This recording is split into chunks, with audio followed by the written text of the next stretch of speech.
Today's sponsor is Shudder, the premium streaming video service devoted to horror, thrillers, and suspense. Backed by AMC Networks, Shudder has a growing and dynamic selection of thrilling premieres, originals, and exclusives, and is the only place you can see Ken Russell's legendary The Devils. New this week is Shudder's latest exclusive, the meta slasher Lake Bodom. A hit at South by Southwest, Lake Bodom is inspired by the true story of 4 teenagers stabbed to death while camping. 40 years later, a group of teenagers arrive at the same campsite, hoping to solve the infamous murders by reconstructing it minute by minute. Declared a superior slasher movie by The Hollywood Reporter, Lake Bodom is a horror film you do not want to miss. See it today only on Shudder. Shudder is available on the web, iOS, Android, Chromecast, Apple TV, and Roku for $4.99 a month or $49.99 for an annual membership. But Shockwaves listeners can get a free month by entering the promo code SHOCK at checkout. So go to Shudder.com today and find the best collection of horror available to stream anywhere.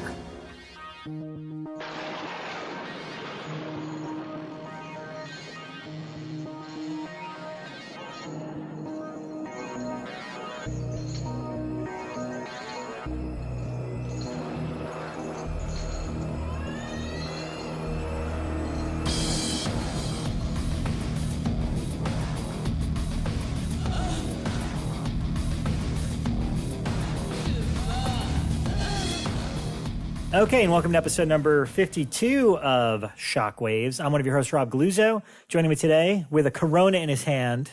And Bergman money in his pocket. And Bergman money in his pocket, courtesy of Pony Smasher, a.k.a. David Sandberg, the director of Lights Out, who gave you Bergman money in exchange for a Shockwaves t-shirt. A man who fulfills his promises. He does. This is Elric Kane we're talking about, me. Of course. And I got the beer today. Because he gets that long an intro. Yes, and who asked you for that beer? Our third host, Mr. Ryan Turek. FYI. Damn right. FYI, get FYI beer Turek. on the way here. FYI, I forgot to bring the beer. FYI, you should go get it. Yeah. My least favorite FYI. And right now, as you listen to this, if you are in the Arizona area, head over to Arizona Comic-Con because that is where Becca McKendry is right now. Yep. She's repping Blumhouse.com and Shockwaves this Shockwaves recording, proper. she's on the road. She's on the road. I imagine her taking on a C. Thomas Howell-like vibe and maybe meeting a Rucker Hauer along the way. I was thinking more Soul boy. Man, but man. Soul Man Becca. That's a good one. Yeah. So it's the three of us, and let's see, a lot of stuff to talk about. Right off the top, let us mention the social media stuff again. Yep. Don't definitely forget to rate, review on iTunes. Yes. And where are we on social media? We're on Instagram, and Twitter. We're on the Twitters. And Shockwaves Pod on Twitter. Yeah, the Facebooks. On Twitter, and then Shockwaves Podcast on Instagram, and then if you just look up Shockwaves Podcast on Facebook, we're there as well. We'll be on MySpace soon. We're working up to it. You'll find us on Tinder, Grindr. Wait, hey, Lloyd Kaufman claims that when he was on, he's like, "Thanks for that Grindr request." And it took. I had to Google it. When he was on it. Never. And then I was that. like, nothing surprises me about Lloyd Kaufman saying that. One of our filmmakers, text me over the week, and it's a screen grab of a Grindr response, and it was or an exchange, I should say, and it was someone's private messaging another person saying, "Hey, saw you at the bar. I really wanted to talk to you. Maybe you remember me. I was wearing a blue shirt, blue jeans, and I have a white face." And the person responded back with a picture of Michael Myers peeking behind the bushes, and he goes, "Yeah, I see you." I was like, "That's very funny. Very funny." God.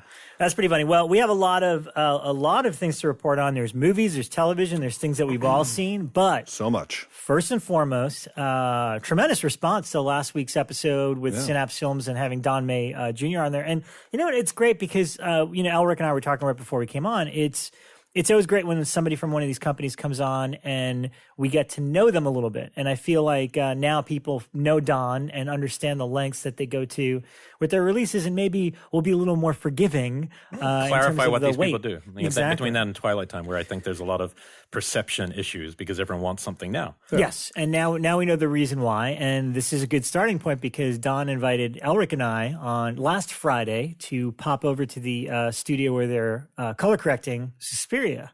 So you and I got a sneak peek at what the Blu-ray is going to look like. And we thought we were going to look at like one scene. Oh, yeah. We watched the whole opening, so we were like, oh, that would have been enough. I could have walked out straight away. No, we they basically just kept watched showing us the whole stuff. movie without sound, more or less. And man, did it look truly like amazing. Yeah, And I've never seen it like that. In fact, we kept noting on things we never noticed before. Yeah. You know, there's like the lights in the opening scene, the lights shining on the building, and it's from the headlights, and just it's a lot brighter than I remember. Like the level of detail in this, and in this some colors are restoration. completely different in the when they showed us the uncorrected version and then showed what they'd done. You're just like, oh my god. Yeah, and that was what, you know, we're not just seeing it blindly. They showed us a lot of what they had to work with to begin with, and then the restored version, and we were just like, I mean, it's like, when we're not just saying this, like we were legitimately blown away. No, it was really exciting, and it's going to be an incredible release. And you know, we'll just all cross our fingers that we'll also see it on a screen some point because it's going to look so good. Yeah.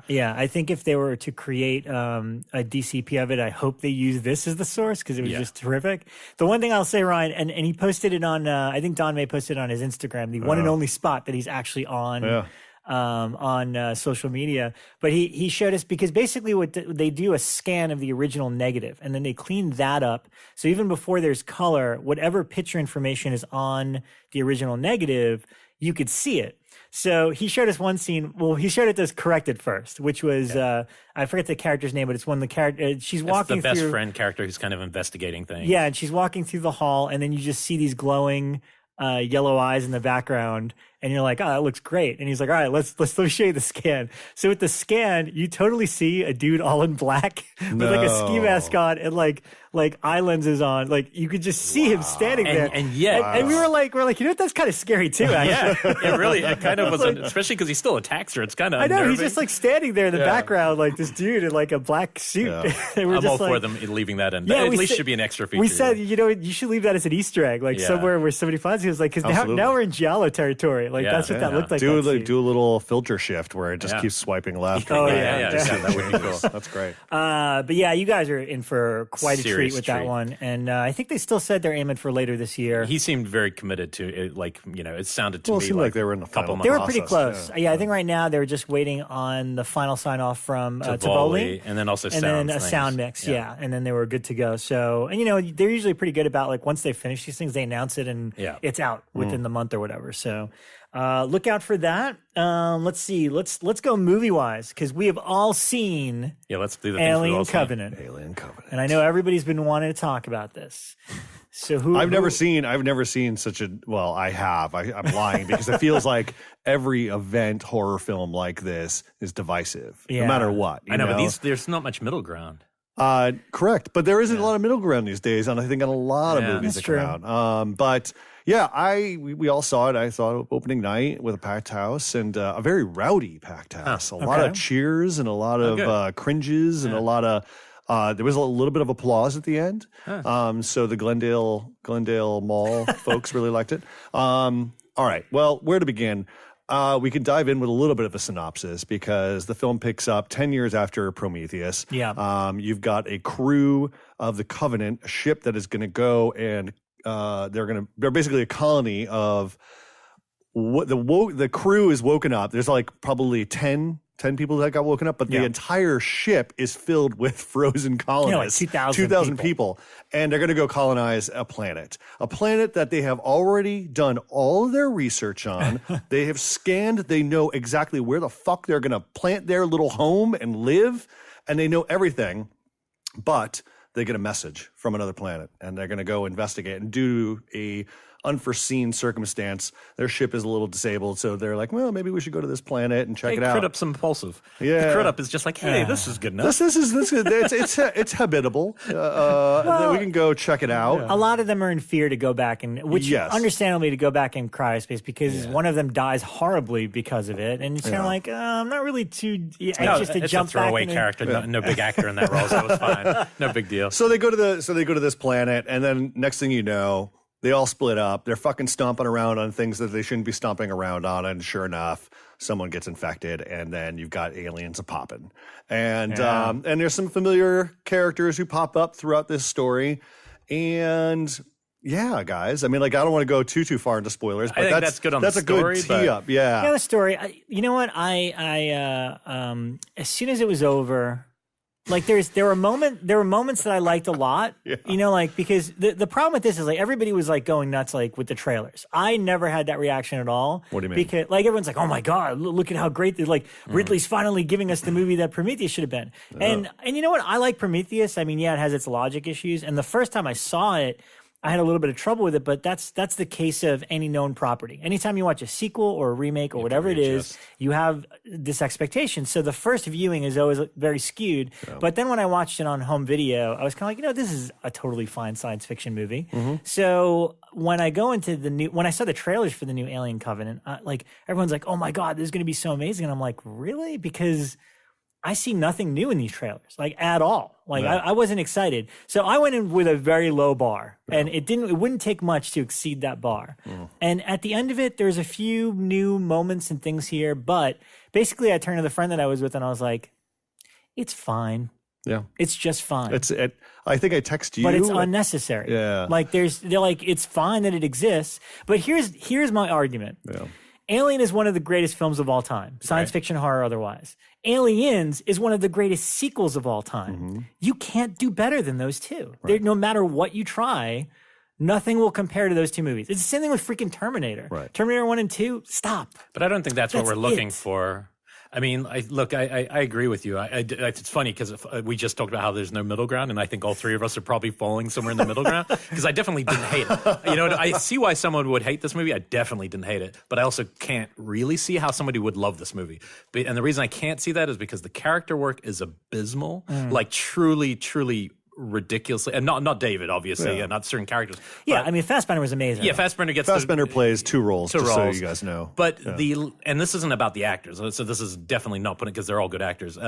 They just are given nothing, no character background. And the one thing that was teased by Ridley Scott's son, that teaser they made that isn't in the movie, is the exact scene that the movie is missing to make me care. Yeah, in fact, like, I don't know who they are at the start of this there's movie. Two scenes that they released online, which I watched after the movie, and one is the introduction of the crew, who they all are, and then there's another one that acts as like a in-betweener between Prometheus and this, which is just with David and Shaw, which is what's her name's character.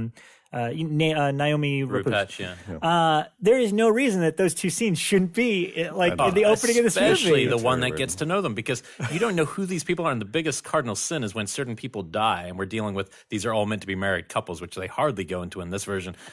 You don't care because you don't know who their partners are. I didn't know that two of those guys were gay until I watched that pre-show. I didn't know at all until somebody told me. Yeah. If you watch the scene that introduces them, two of those guys were a couple. I have no idea. This is the actor from Tarantino's film, the Mexican actor. Damien Bashir? Yes, he's a gay character, and you would never know from watching the movie. Oh my God, had no idea. I had no idea. Somebody had to turn and tell me. All right, well, this is one of my grievances, one of many grievances that I had with Alien, is that, the film is falling into flaws that align with movies that try to imitate Alien. Yeah. When I watched, and this isn't an Alien ripoff, it's more of an Aliens ripoff.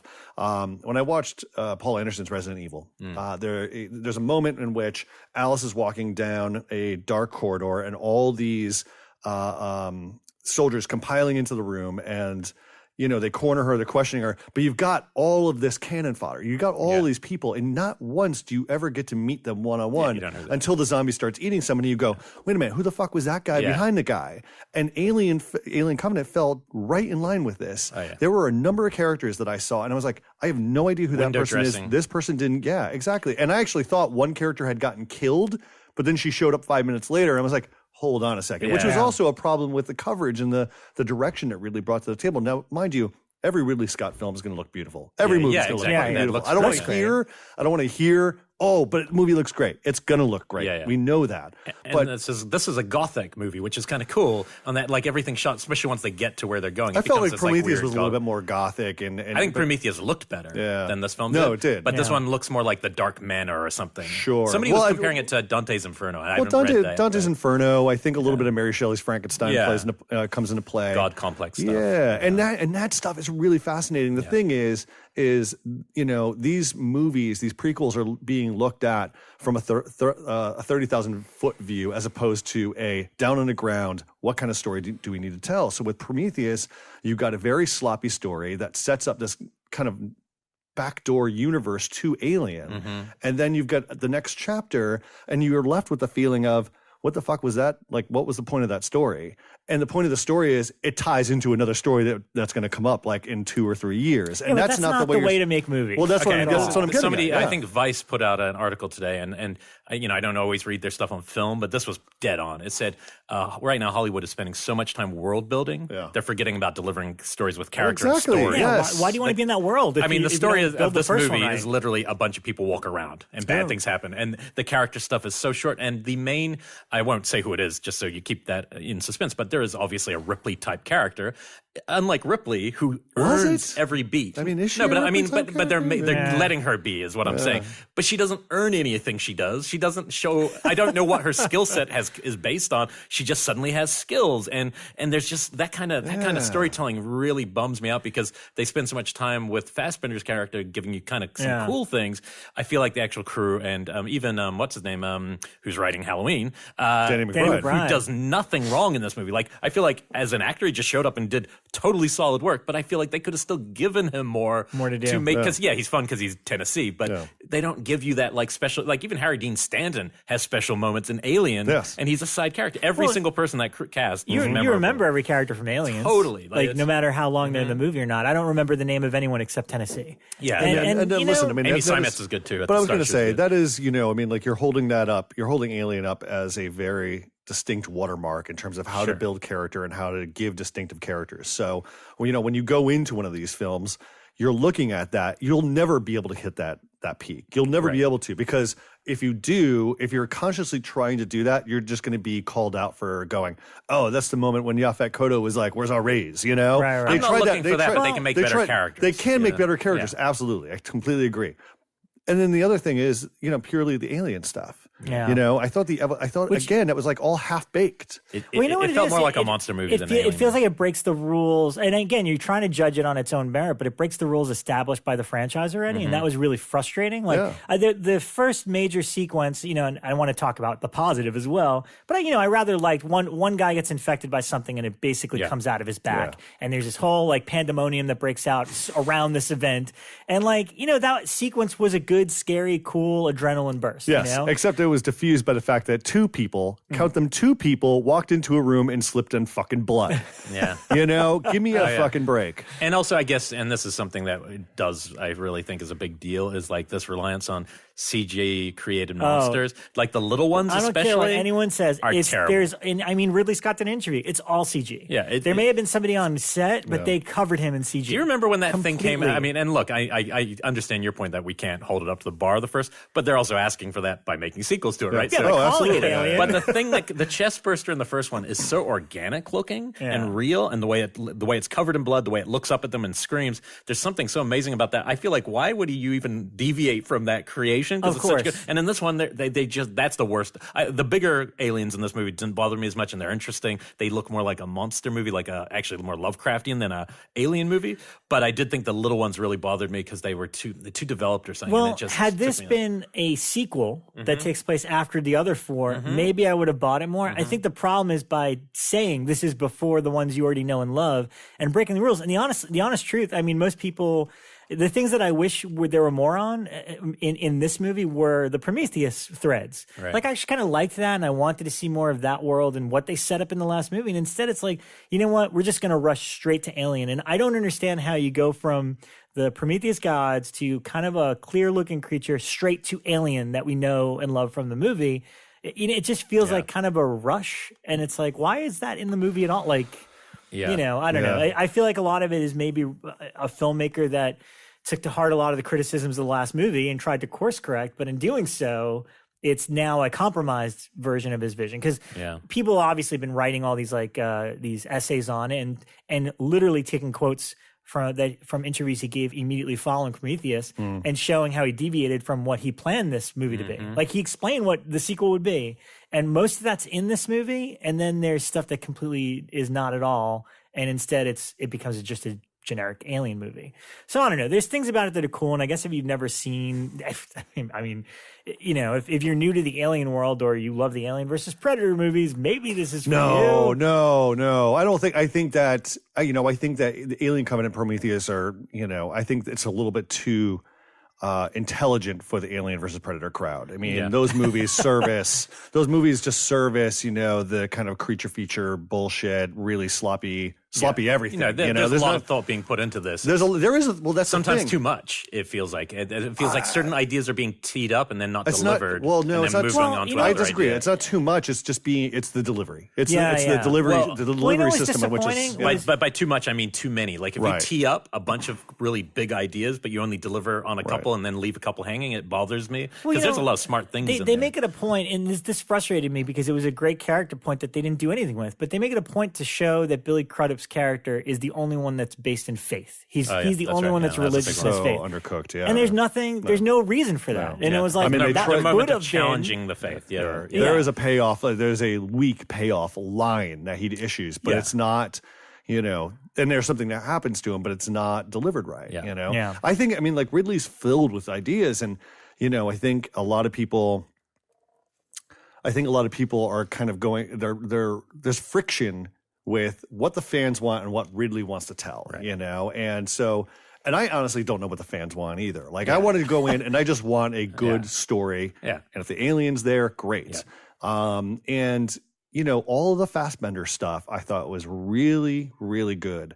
And then but then it just started getting sidetracked by, we need alien action. We need Catherine Waterston to fight it, And I was like, oh, stop, But I like the Robinson Crusoe stuff. I like the Frankenstein stuff. The opening stuff. scene's really interesting. The opening of the whole thing. It's about masters and servants and, taking on your master. That stuff, that idea does come through, but I just feel like there's so many ideas. And it's funny, at the end of Prometheus, I remember being so excited about whatever the next movie would be, more than I was about watching Prometheus. I felt the same way at the end of this movie, going, well, I bet the next thing will be really good. So at least they're doing well with their hook endings, Yeah.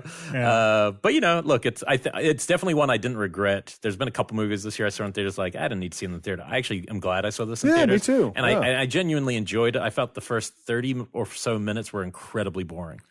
I was literally almost falling asleep at times because it was just banal character nothing. It wasn't character development, just character nothing. Characters walking around. And then once they landed, it got engaged and got into it. But we should try to do a bonus spoiler one at some point. There's some things that are fun to talk about. There's plenty of things I'd love to throw out there, but we'll get back to that. That's our Alien Covenant. Maybe when the DVD and Blu-ray come out, we could assess all of the deleted footage. Maybe watch it with Prometheus back to back, because I haven't done that. I'd be curious to see how they connect. Or maybe a commentary. Dude, and this isn't really a spoiler because ideas. I know she's not in the cast, but Noomi Rapace, without telling anything about what happens to her, she's not in the cast list for this movie. So I'm curious, do we know if something happened behind the scenes for her involvement? Well, like I said, she did this. She did the scene. They released it online. Okay, I haven't seen that part. The stuff that she came in to do, I guess maybe it was intended for the movie, and then they're like, no, let's just put it out online as a thing. Okay, interesting. So she did come back. Okay, and do I was just curious stuff, if it was if they had planned on making a movie about them or not. Which I thought they should have pivoted. Because that was a good setup. Yeah. Okay, so let's go to TV because there's another very highly anticipated. Wait, Rob, it's not TV. It's an 18-part movie. Oh, there you go. Okay, that's actually very accurate. And something that's dusting off the past and packaging it for a new generation. 25 years of one, which and how old's Alien? Which seems to be everything we're getting. No, Alien's Twin older, Peaks, 40. baby. Twin Peaks on Showtime. And I watched, so what they did was they aired the first 2 episodes on Showtime,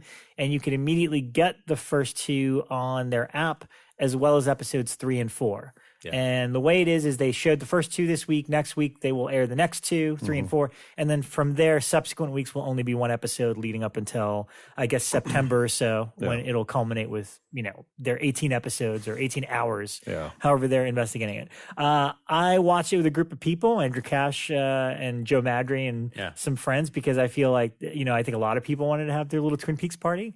And I enjoyed it immensely. I enjoyed the experience of watching the first 2 back to back with a group of people, because I was completely mesmerized, and it was pretty much what I expected, which was the unexpected. I didn't want it to just start out where all of a sudden here's all the characters you know and love, and here's that quirky thing. I wanted it to be so different and weird and put me off kilter that I'm not sure exactly what I'm watching. And boy, did it do that in spades. Somehow I think you're speaking for the minority of the Twin Peaks nostalgia. I know. Well, people, that's the irony. But that's the thing. It's like you run into that Alien is a good example. It's like, well, what do you want it to be? You want it to be exactly like Alien, or do you want it to be more Prometheus? There's like fans don't know what they want. Right. And when it comes to David Lynch, I just want to be surprised. And that's the thing. And the irony is, we were talking right before we went on air, is like, we could talk all we want about the 2 to 4 episodes. We can't spoil and it is not a spoiler because nobody knows exactly what's going on. Yeah. And I think, that's the other thing is people are already, it's been divisive already. And I don't think it's fair to dog on it until we see how the 18. Yeah, people have been kind of. Oh, yeah, I've seen people like, oh my God, what is this? And it's like, well, it's 18 hours what I've seen, of a story. Of a story that's what he has been from very a firm mind on like that. him. That's like, you can't Yeah, well, it's pure uncut Lynch, and I've seen a lot of feedback from other people that just don't vibe with the Lynchian tone. They're like, oh my God, so many scenes of nothing happening. I was like, well, yeah, that's David Lynch. There's and a lot of also people who would have Twin liked Peaks. the old show who wouldn't have necessarily liked his movies. And because, especially after the pilot, a lot of it's kind of watered down Lynch, and it's much more grounded in a real crime, and it's more like a procedure. But the one thing that crossed my mind as I was watching it, beyond the fact of being really, I was stoked that he gets to be uncut, but I won't lie. I've watched all his movies, read books on this guy. I really didn't know where the fuck we were going. Still don't know after 4 episodes where felt pretty, like the first 2 are kind of horrific. And so I'm really into that tone. Then the next 2 are goofy as hell. I won't go into spoilers, but totally goofy and kind of lost me for a bit. But I said to the back of my brain, I don't care. I'm going with you on this ride. Yes. And after 18 episodes, then I'll tell you whether I liked it or not. Yeah. But I will say, I don't think he could have gone back, because what I hadn't factored in my brain, because I've been watching it concurrently, the old show, is too many people ripped off that show that you can't go back and do the show. Oh, yeah. Northern Exposure, Fargo the show, Fargo the movie, all these things have now taken the tone of what you did, which is quirky, small-town Americana. So, like, if you go back to that, you're now, doing a satire of what you're doing? So I get that he can't go back, but this is so sprawling. I wasn't expecting that. I think the biggest shock was that you're not even physically in Twin Peaks. Oh, yeah. That's You're in many other cities. It's very it's kind of weird that it's got scope. It takes you to Vegas, it takes you to New York City, it takes you to Twin Peaks, Black Rock, everywhere. And no, I it's not about trying to figure out what the fuck is happening on. It's just how everything comes together. I feel like there's very clear delineated stories going on. I just don't know how they're all going to come together. The Agent Cooper, Doppelganger Cooper stuff is pretty far out there, and I love it a lot. I just don't know where Twin Peaks comes into play in all of this. We just he's jumping in and reintroducing us to a lot of the older characters at Twin Peaks, but I feel like they're still trying to find their purpose. Oh yeah. But it's interesting. It's I'm sure it's there. I mean, I'm sure it's going to tie in somehow. And it's funny, like you said, some people are saying like, oh, it's just a bunch of scenes where nothing happens. That, to me, that's what Lynch stuff is. Like, sometimes it's hard to process something like Mulholland Drive is probably one of my favorites, but like it was hard to process like the different characters and stuff. Now when I rewatch that movie, and if I only watch it in a half-hour spurt, I'm watching like 5 short films in a row. It's so episodic because of it being intended for TV. That film, without his amazing ending, which is I think one of the best 45 minutes of filmmaking, which was all a dream. Like he had no ending. It was meant to be a TV show. You're totally right. It's so episodic that it would never work. It'd just be one fun, like the skit with the guy shooting all the people. It's hilarious. But on its own, you wouldn't know why it exists. And that's I think where we're at right now without seeing the whole yet. Exactly. And I'm hoping that as it leads, we'll start to see pieces falling chunk. I think Twin Peaks, the original, would be summed up if there's a story, it is who killed Laura Palmer. And I think the story on paper would be, where is Dale Cooper? But I'm going to say it is actually, who is Dale Cooper? Who is Dale? Right. And that's way more existential. And I have, after 4 episodes, I'm like, whoa, I don't even know what's going on. I know. But it's also exciting to be in the hands of someone who got total freedom, for good or bad. Like, we'll find out. Yeah. And it could be the last thing he ever does in it. And it really is a smorgasbord of all his movies, much more than it is Twin Peaks. There's a lot of Eraserhead, a lot of Inland Empire, a lot of Mulholland Drive, and you're like, oh shit, and so a lot this of is pretty crazy. And a lot of new stuff where it's incredibly jarring. There's that one moment, and I'm not going to spoil it for you guys, but he does something to the image where things are going backwards and forwards, and it is weird, super jarring, like just physically jarring, where I wanted to kind of turn away, And then there's a cameo in episode 4 that we're not going to say what it is, but I just said to Ryan, it kind of is more like Pee-wee's Playhouse now. So if that doesn't hook you, David Lynch's Pee-wee Playhouse. Well, even the color palette, even the color palette is very much but thumbs up. So far I'm into this in terms of interest. Listen, guys, I mean, I my girlfriend is really into it. She loved Twin Peaks. Twin Peaks came out when I was 14, I thought it was just, counterculture. My parents were like, oh, not David. My dad was like, oh, David Lynch is going to go off the deep end. And I was like, I'm going to love this. And I loved season 1. I fell in love with everybody. Season 2, I bowed out and I lost my love for it. And then Fire Walk with Me, I wasn't a fan of. So it was very hard to get my excitement up. And I think I told you, I was like, guys, I'm not excited about Twin Peaks at all. But Sunday, Ciara was like, hey, I really want to watch Twin Peaks. I'm like, subscribe to Showtime. Let's settle in and watch this. And by episode 1, I was all the way in. I was like, I am a fan. I love this all over again. I don't know if it's episode 1 or 2, but I would say it's probably one of the best horror scenes of the year. Something really kind of just freaky and scary and like intense happens and like sexual, and you're like, oh no, it is shit. 1. It is. That was great. It's a great scene. Really and so I think for horror fans, there's definitely good something scares there. and weird stuff. And I was telling these guys beforehand, like I just watched Serial Mom, and it's just so weird to see Matthew Lillard like all of a sudden as a grown-ass man. And there's so many people, probably maybe too many celebrities and people popping up where you're like, oh my God, I don't know how this all will work. But we'll see by the end. It's cool. I'm glad this will be fun. Like maybe every few episodes of our show, we'll check back in. Go, what's going on in Twin Peaks land? I do think that Kyle MacLachlan looks good when he's in his doppelganger mode. Really? Badass, dude. You look badass. I'm going to spoil it for everyone. I actually worked it out. I think it's actually a direct sequel to The Hidden. I think that character is literally Kyle from The Hidden. Oh my God, that'd be amazing. Which I did want to take to Twitter and just go, hey, for everybody who is watching Twin Peaks right now, you do yourself a favor and go check out The Hidden. It's because such a cool the movie is amazing. But if he feels a little more in that world right now than he does Dale Cooper, you're like, okay. But I like that. Yeah, good fun. Alrighty, all right. So the only other TV thing I wanted to mention really quickly, and it's not really horror, but it's in my opinion true horror. Netflix just debuted another original series called The Keepers. I've heard it's really good. This is basically, I guess, falls in true crime category, where if you love things like Serial or obviously Making a Murder, this is definitely up your alley. The very basic gist of it, I think it's 7 episodes. I just finished it last night. And basically in 1969, there was a nun named Sister Kathy Kesnick who taught at this high school, was very beloved by all the girls there, and disappeared, and her body was found a few weeks later out in the woods. And then similarly, another girl in town that, kind of same age range, looked like her, all that, also got kidnapped and murdered.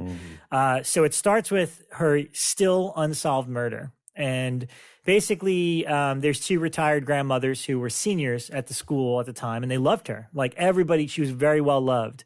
And so it's always haunted them, and they started a Facebook group to openly talk about this unsolved case. And that is the basic gist of what the show is about. It's about the unsolved murder of this nun. But really, by episode 2, they start to delve into the actual Catholic school that she taught in, and 2 of the priests that were there. And I'm telling you, I'm a horror guy, but I cannot handle real life horror. And the atrocities that these priests did to Don't tell me too much more because that's all I'm going to say is like scary. Episode 2 was so upsetting when you find out what was going on at this school and how maybe her wanting to stop it, put a stop to it, might have played into it. It is so freaking dark that I really had to space out the remaining 5 episodes. Like it was that intense. Like you should wash it out with watching Sleepers.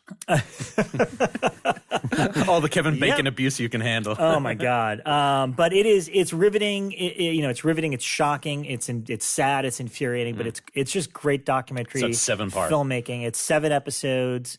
It was by a guy named Ryan White who directed, I think it was on HBO, The Case Against 8. Oh, okay. He made that film as well. Is this a self-contained 7, or do you think does it leave it? No, it's pretty self-contained. Okay, good. Obviously, like any, because certain people are not with us anymore. Yeah.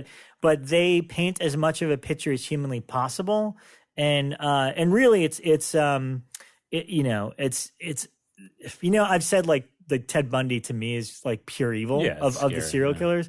I think this one father is probably the most evil thing that I've ever seen in anything, fact or fiction. Okay. It's just horrific, and it really, really deeply affected me. But if you're into that sort of thing and fascinated by true crime stories, this is one that you can't miss. It's called The Keepers. So check I that one think out. it connects to Twin Peaks nicely. Yeah, In the old, I mean, that's kind of what that was about. Yeah. Ryan, there's one movie I know that we both watched. Yes. Well, we talked about it a couple weeks ago. Said that we were going to check it out. This is Ernie Dickerson's Bones. Oh, not the TV Bones. show, but Bones, the horror film that unfortunately came out a little over a month after 9/11. And in the wake of 9/11, horror films did not have a very good time, simply because audiences didn't want to go see a horror film. So this movie, I remember at the time I was a journalist, and it came out very quietly through New Line. And I remember seeing the billboards up, or not even billboards, more just like just posters like slathered on the side of a building. I don't think New Line really committed to really big ads for it. And I just remember going, what the hell is Jimmy Bones? And I started getting into press materials, went to a very quiet press screening for it. Like literally, it was me and probably 3 other people that were invited to the only test screening in town. And I was, at the time, greatly amused by the film because this is supposed to be a vehicle for Snoop Dogg to basically play a horror villain, hopefully a franchisable horror villain.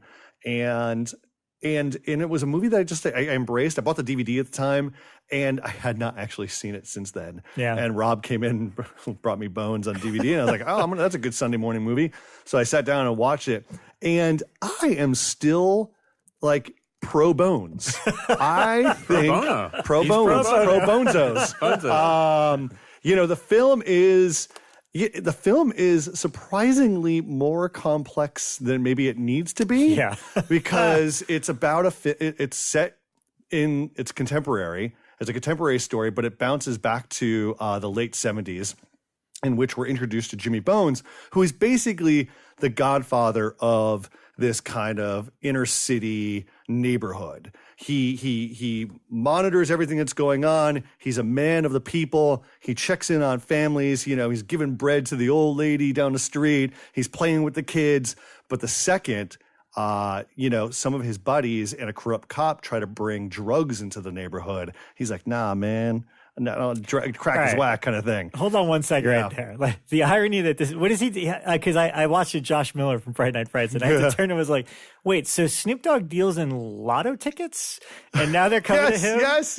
Like, that's how that's how he makes lotto tickets? Yeah, and then they come to him and they're like, we want drugs in here. And Snoop Dogg, the guy that smokes more pot, is like, nah, man, no drugs in my town. I'm like, what are we watching? It's an anti-drug movie. Rob, that's called acting. I know. It is solid. Actor. Pam Grier plays his girlfriend. Yeah. And you've got a lot of great character actors playing Jimmy Bones' friends.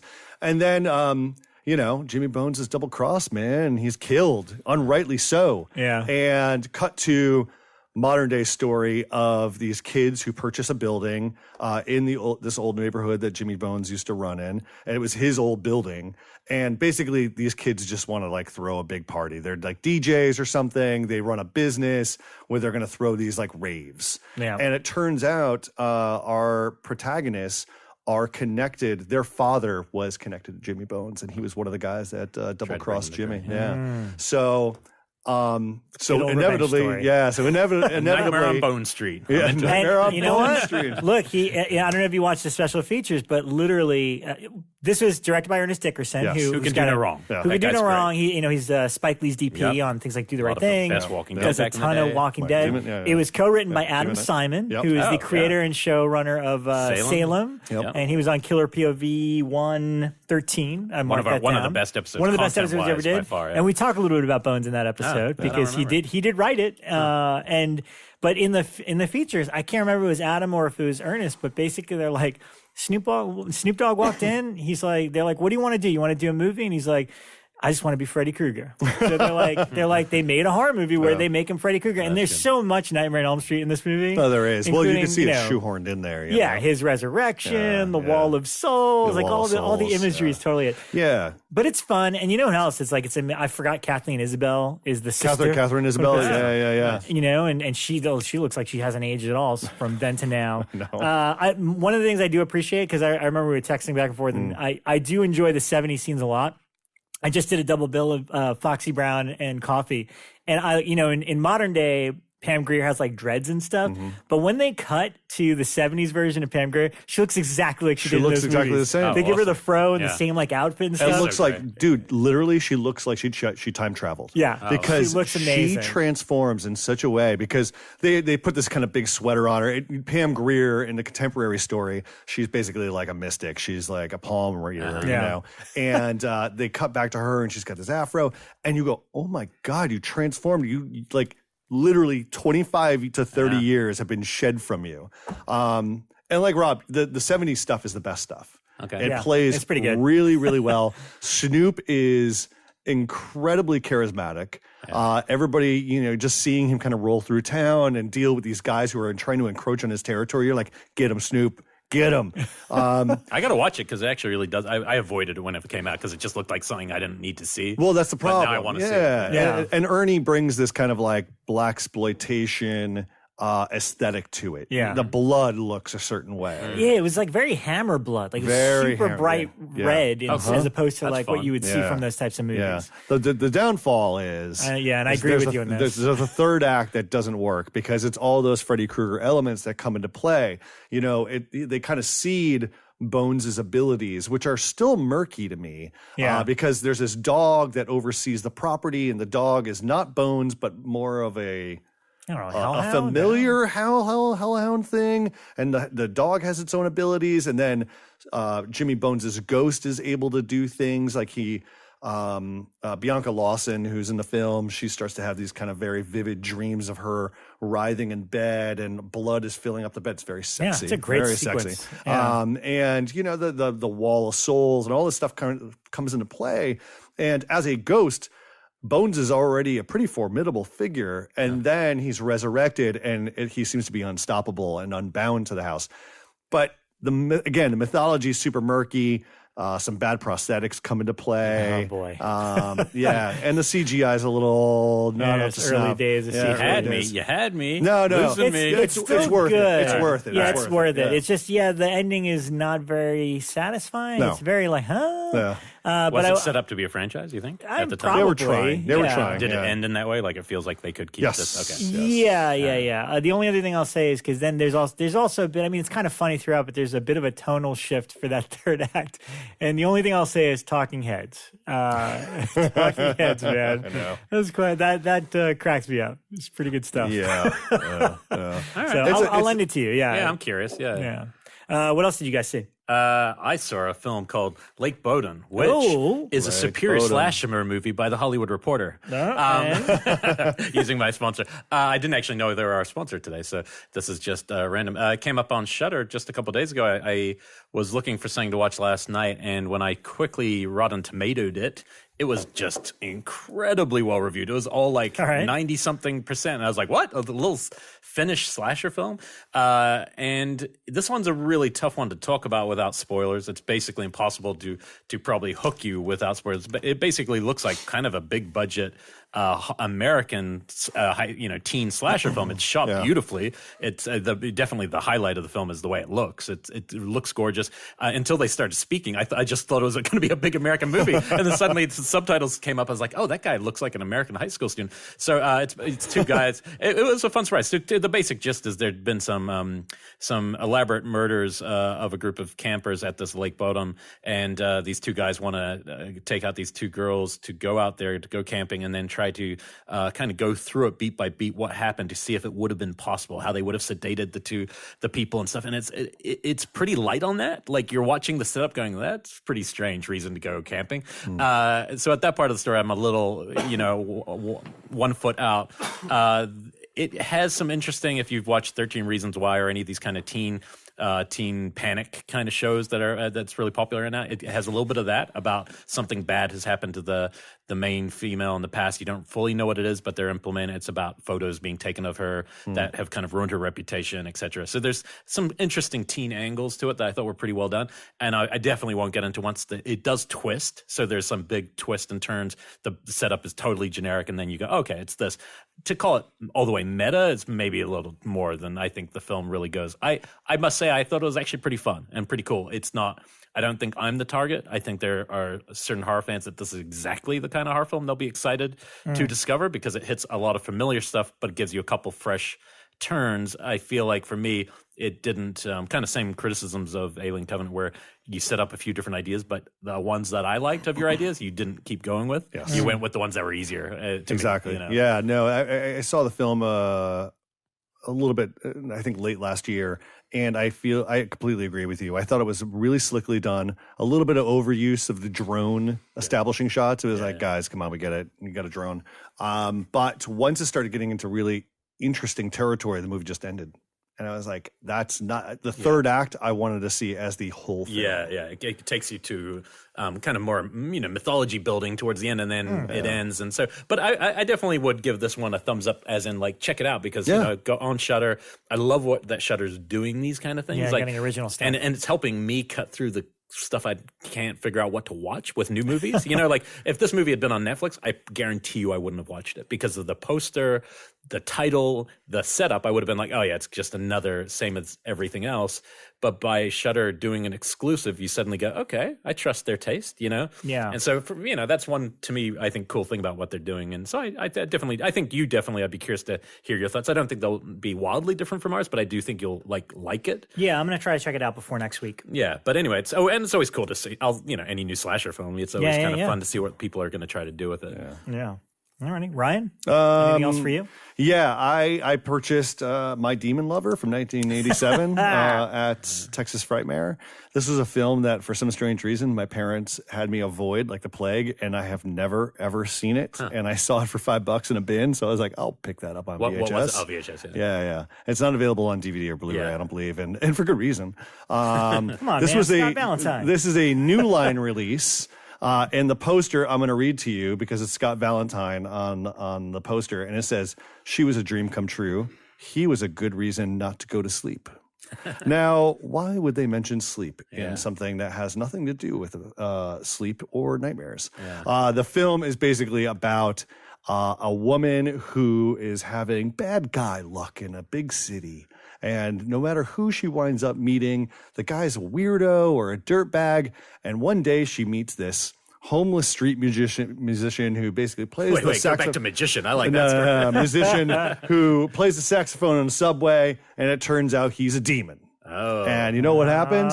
Every time he gets sexually aroused, guys, the tail? The tail comes out, and the demon inside starts to come to the forefront, and kind of starts screwing up the sexual encounters they have. Is it a comedy? It is a pure, straight down the middle comedy. Wow. Not funny in the least, and not scary in the least, even though on the poster it also says falling in love can be very scary. What can I say? There was a whole lot of build up. It was just interesting to see a lot of people who were on screen and behind the scenes on this one. Obviously, it was a Robert Shea movie. Lynn Shea's in it, playing a diner waitress. She's got a great moment. Jacques Hakin, DP. Huge DP now. I mean, he's huge. Shot Kong, shot Fast and Furious. He shot this as well. But listen, guys. I guess that's hard to judge on VHS. At this point, I bet still, it's pretty hard listen, to tell. I mean, the stuff that I toss on VHS, it's stuff I'm going to wind up falling asleep to, and I wind up staying awake for this one. But it's not funny. It is Scott Valentine. This was when he was on Family Ties, and they were really grooming him as the guy, the Michael J. Fox, And was he Skippy? Was he the neighbor? No, he wasn't was Skippy. He was like the rebellious boyfriend. He was Justine Bateman's boyfriend. Okay. That makes more sense. Skippy, I can't imagine getting his own movie. I remember all the ads are like, she's dating Rambo. And they try to make him out, and he's always like, hey, yeah. Show up like that. It was just funny because I remember at the time, I think Cinefantastique had done a big article on My Demon Lover. And this was the whole reason why I wanted to see it, because there was a lot of illustrations by Bernie Wrights and concept art. And I was like, that demon's so cool. I need to see this. This sounds really fun and really edgy. And it was neither of those. But what was your parents' problem with it? Did they see it? I think it was getting sexually aroused. It was all sexy. Yeah, I think it was a little bit of the sexy time that scared him off. It's the whole reason why I wasn't able to see Howard the Duck. But yeah, Howard the Duck was a problematic movie. Yes. And this is today, My Demon Lover would never hold water in today's society or get made. Correct. I mean, who's the actress? Michelle Little, who plays Denny, our main character, is just like, oh my God. Essays and think pieces would be written about her character and how, she was portrayed as a woman. It was just, but again, 87. What are you going to do? I'm sure the sequel's better. My Demon Baby. Yeah. Dun, dun, dun. Hilarious. So, anyways, for those out there who were like me and curious about My Demon Lover, stay away. Yeah. Wow. All right. I have something controversial to say, guys. Oh, very controversial. Uh-oh. Our listeners are going to be excited about this. I want to talk very briefly about the Empire Pictures Blu-ray box set that just got released. Should I be glad that I didn't drop 200 and Yes. something? Yeah. Yep, that is what I'm here to report. Actually. So Good old Charlie Band, Full Moon, and Empire Pictures. He put out a giant Blu-ray box set. It's about, I think it's like $250. It's got 18. It's 18 titles, although technically 17 movies because 2 of them are like Metal Storm, and then a different disc is Metal Storm 3D, and then it's 15 discs. So it's basically 18 titles, quote unquote, spread out over 15 discs. And it's, it comes in a giant box set, which is kind of neat. But the deal is pretty much, I'd say almost all of these titles have already been put out by Scream Factory, which, I don't know, maybe they'll comment on it or not. They've all been put out already. So the question is always like, are they the Scream Factory releases in the box, or are they newer versions that Charlie did? Are they all Blu-ray, even though it's a Blu-ray box set, right, et cetera? And, Scream commented about how I guess he must have licensed the discs from them or bought a bunch of discs to make these sets because they're also super limited. And my buddy Josh Miller bought it, and because he didn't own a lot of these titles, I already did. I mean, it's got like Dolls and Metal Storm and Prison and just a ton of that stuff. Crawl Space. And so he brought it over, and the only 2 titles in there that I wanted to watch was either Arena, because I'd never seen that one, or Trancers, because I love Tim Thomerson. I love that was film. like, That's a great film. Yeah. So we pull out the Arena, which is in a Blu-ray box, by the way, and then we open it. Oh no! And it's It's the Scream Factory DVD of Arena with the Eliminators, which is also on one of the other discs. Are you fucking kidding me? So then we pull out the other discs. Now he's satisfied with his set because he never owned all the movies. So I guess if you don't own any of them at all, it might be a good way to get them all in one shot. However, me as a fan who already owned the majority of them was like, why would they throw an Arena DVD, let alone one that Scream Factory already put out, as one of the discs in this Blu-ray box set? Now, it's corrected on the website where next to that title it says in parentheses DVD. But I wouldn't have known that. I was like, it's in a DVD case, a Blu-ray case. So it looks like the actual discs are the Scream Factory discs, but it's not the same cases either. Like even the cases seemed kind of a little on the cheap side. So I don't know. I was like, you know what? I'm sorry. I'm going to have to mention this to our fans because if our listeners and stuff, because if you're thinking about dropping, it's $250, right? For 15 movies, 18 discs or whatever. That averages at about 16 or 17 per disc. Yeah, it's still a lot. That's like paying full price. So I don't know. You do the math and you decide what you think is best for that. So yeah, I say it's a pass on that. However, we did do a good episode with Charlie. We don't need him again, I guess. I guess that train sailing. However, I will say that I enjoyed Trancers quite a lot. It's the first time I actually understood the movie because as a little kid, I didn't understand what the hell was going on. People were getting possessed and becoming demons. He's coming back from the future. Helen Hunt's in one, right? Helen Hunt's in that one. She's in the second one as well. And Tim Thomerson, bless him, like he's so good that he will make any of that crap work. He's that good and committed an actor that I'll watch anything with Tim Thomerson. Yeah. You know? So at least we got to watch Trancers. I think it's a lot of fun. I'll say that. I think we saw a 16mm print. I don't know whose it was. It must have been Mike's, I guess. Mike, yeah. At Jump Cut, it was fun seeing that. I think it was with Night of the Comet. It was a cool double feature. Yeah. Wow. Ryan, anything else? Elric, you got anything else? No, that was it. Well, I do want to mention this one movie I saw at Overlook that was a highlight of the Overlook Film Festival. It's called Two Pigeons. directed by Dominic Bridges, co-written by Dominic Bridges. It stars Javier Botet, who is a creature performer. He was the kind of creepy, lanky thing in Wreck. He was also Mama. Oh, yeah. And he's played multiple other creepy, crawly He's the things. alien in Alien Covenant, apparently, before they CG'd over him. Oh, okay. Yeah. Cool. And this movie is basically a kind of Sleep Tight-esque scenario. It's set in England, and it's about a realtor who lives alone. He's kind of a slob, but when he dresses up to go to work, he's a total pimp. You know, he exudes basically wealth, and he exudes, being a clean-cut guy. But, he's the kind of guy that piles up all these dishes, and then a week later he'll go, I got to clean up and, finally reset. And so by day, he goes to work, and the closet door opens, and we're left inside his apartment. And when he leaves for work, the closet door opens, and Javier Botet comes crawling out wearing nothing but tighty whities. And he walks around this guy's apartment. He maybe uses a tea bag that the guy used to make some tea. He'll use the same plate to make dinner, or I should say breakfast. He'll sit there and play guitar. He'll watch television. And then when he knows this guy is coming home, he'll leave everything right where it was. He'll leave the tea bag on the oven, and he'll turn the TV off, and he'll go back into the closet until the guy goes to sleep. And then Javier Botet comes walking back out, and he'll brush his teeth using the guy's same toothbrush. He'll do all these things. And basically it's a cycle. And it's just about this guy who lives in the wall behind the closet of this guy's home. It's like the Darren Bousman childhood real life story.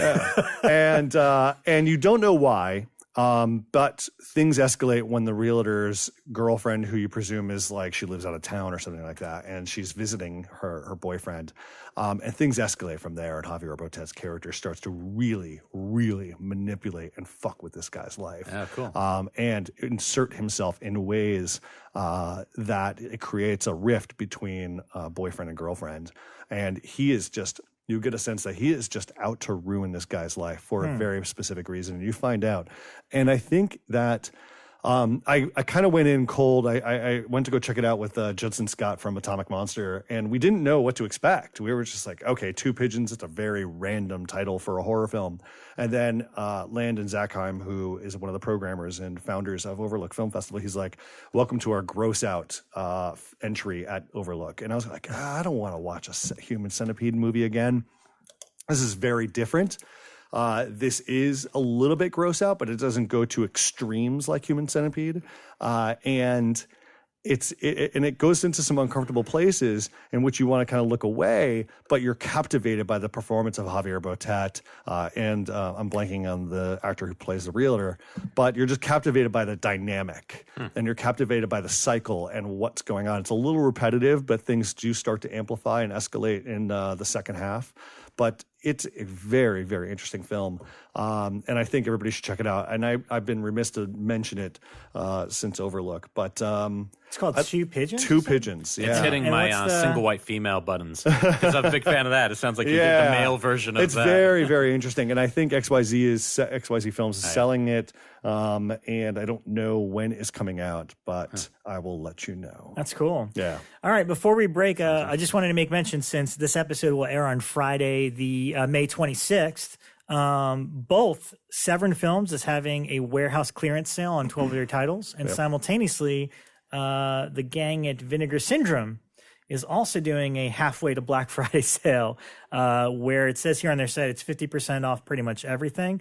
Reason I'm bringing that up is because Elric, hopefully next time, I've put this off 2 weeks now. I want to talk Psycho Cop Returns. I promise I'll watch it by then, because I just watched Malibu High. I threw it on, and I started getting into it, and I passed the fuck out because I was so tired. I put it on that's the assignment for next week. Well, we should all get together and just watch it. Yeah, that'll be fun. I did start there. I watched the whole thing of Malibu High, which is the one the guy forced upon us. He was like, "Oh, if you take one, it has," and even though it's not horror, and it's a pure exploitation high school, it's crazy. It's borderline porn, but in a kind of fun way. All right. Well, if you guys want to take advantage, both Severn and Vinegar Syndrome have sales right now, and we'll that's take all a our break. competition. That's all the our competition. Guests. Yeah. And I want to throw a plug really quick to a very special event that's happening here in LA, since a large number of our listeners are based in LA as well.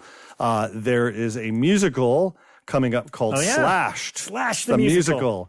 It's only for what? How many weeks? Couple weeks? It's only through June. Part of Fringe Fest. Yeah. Yeah, Fringe Fest. But anyways, you can find it on Facebook. Just look it up, Slash the musical, and get all the details there. But I wanted to throw a little plug that way because I think they're doing something very interesting. Yeah, and friends of ours wrote and directing. Yep. Yeah, it'll be fun. We'll report back on that once it starts in June.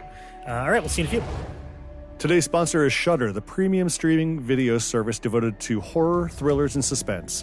Backed by AMC Networks, Shudder has a growing and dynamic selection of thrilling premieres, originals, and exclusives, and is the only place you can see Ken Russell's legendary The Devils. New this week is Shudder's latest exclusive, the meta-slasher Lake Bodom. A hit at South by Southwest, Lake Bodom is inspired by the true story of 4 teenagers stabbed to death while camping. 40 years later, a group of teenagers arrive at the same campsite, hoping to solve the infamous murders by reconstructing it minute by minute. Declared a superior slasher movie by The Hollywood Reporter, Lake Bodom is a horror film you do not want to miss. See it today, only on Shudder. Shudder is available on the web, iOS, Android, Chromecast, Apple TV, and Roku for $4.99 a month or $49.99 with an annual membership. But Shockwave's listeners can get a free month by entering promo code SHOCK at checkout. Go to Shudder.com today and find the best selection of horror available to stream anywhere.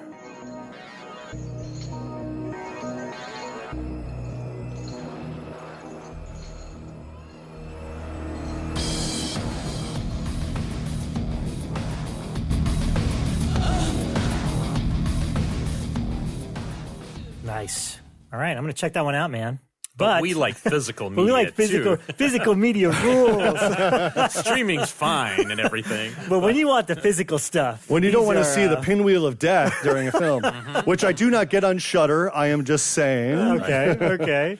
Then you would probably go to these guys, the forefront, in my opinion, of the horror physical media Blu-ray market for the last criterion 5 years. of our most popular guests. Our most popular guests ever. Yeah, they were actually they were on Killer POV several times, and they were technically our first guests ever for Shockwaves. Always strongly requested, and also the team that is bringing us Lawnmower what I've always Man. wanted, the Lawnmower Man on Blu-ray. Yes, I do mean. I this. like that. I mean that too. I like that this. movie, man. Brett Leonard for the win. Welcome back to the show, Cliff MacMillan and Jeff Nelson. Woo. Hey guys. Yes, this is it. And holy smokes, we're here because this is your 5-year anniversary. It's crazy. Happy birthday, guys. Yeah. Thank you. It's pretty incredible. I mean, remembering you guys launching pretty much with Halloween 2 and 3, and I think they live. Yep. And now we're almost at what? Close to 300 titles? We have announced about 300. We'll cross that mark this year. Unbelievable. And then we'll go on for another, Unbelievable. Yeah, hopefully 294 as of today. Right. Yeah. 294. 294. They have printed us a list of all of them, which is awesome. Yeah. It gives us some context here. Yeah, it's very surreal. I mean, Cliff and I are really proud. I know the company's really proud to have a 5-year mark. And, when we started all those years ago, when we announced 7 titles, and they were big ones right out of the box. But, I don't think either one of us would have predicted the steamrolling of titles and good fortune and classics and obscure movies and movies that we love that we're like, can't believe we're putting them out. It's just been very surreal. We've had so much great support. Can't do it without that support from fans, consumers, people like yourselves, other people in the biz and talent. And, it's great. Very humbling. Right. You know what? I'm curious, the now with a little bit of retrospect, what is the business like now compared to when you first launched? Because, physical media, when you guys were launching Scream Factory 5 years ago, was still doing well enough. But of course, everyone's like, oh, it's all going digital. And yet now you guys are amongst several specialty labels that specifically license horror titles. And I don't know what it is about the horror genre. I feel like horror fans in particular have this obsession. I know I'm speaking for myself for sure, to own this stuff. I need my library at home, So what's different about the business from when you launched with those 3 titles to today? Are you doing even better? Are you putting out even more stuff? Have sales evened out, gotten better, less? Curious. Oh, you want to take a stab at that first, Cliff? I'll be happy to join in. I can't remember how many retailers were with us 5 years ago that aren't with us anymore. I don't, losing Tower Records or Circuit City or having some retailers like Walmart or Target shrink the space because they make more money off selling toilet paper. FYI, Best Buy, as of this week, I only just noticed it's not a horror section anymore. They used to always have a section, but now it's just A to Z, and that really bummed me out because it always helped me when I went into that store. Yeah, so I mean, there are less retailers. I think that our fan base, especially horror people, like you said, they're rabid fans and they do want to have the physical media. I don't know too many horror fans that just say, I stream everything. Right. I'm sure they're out there. I just don't know them. Mm-hmm. But I think, the fans know where to go. You got Amazon or whatever to buy your titles or directly on our site. So I don't think the loss of retailers are affecting. I know it's sad. Like my children don't know what it's like to go to a record store or go and rent a movie, and it's just sad that whole period that we all loved so much. Browsing, you can go to Amoeba or whatever, but for most people that experience is gone. But I do find it funny how some people are starting rental stores now, and I know a guy who's helped me on some releases that opened a VHS store. Nice. And he's thriving.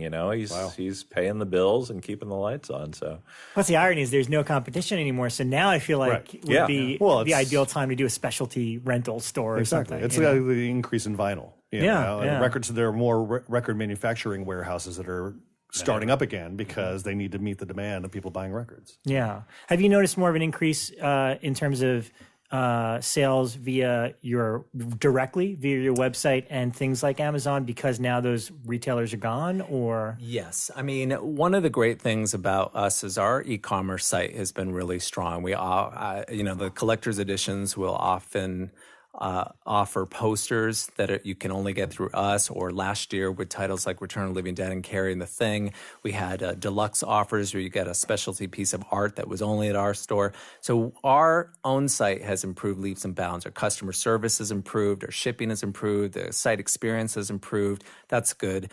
And Amazon is good too, but I was going to point in, I think the biggest thing that's been different in the last 5 years is, quite frankly, the competition. I mean, you mentioned it earlier that there are a lot of labels out there, and they're all doing good stuff. I mean, listen, as a fan of this content myself, I pick up other studios, products, and I see you post about it regularly. Yes, I do.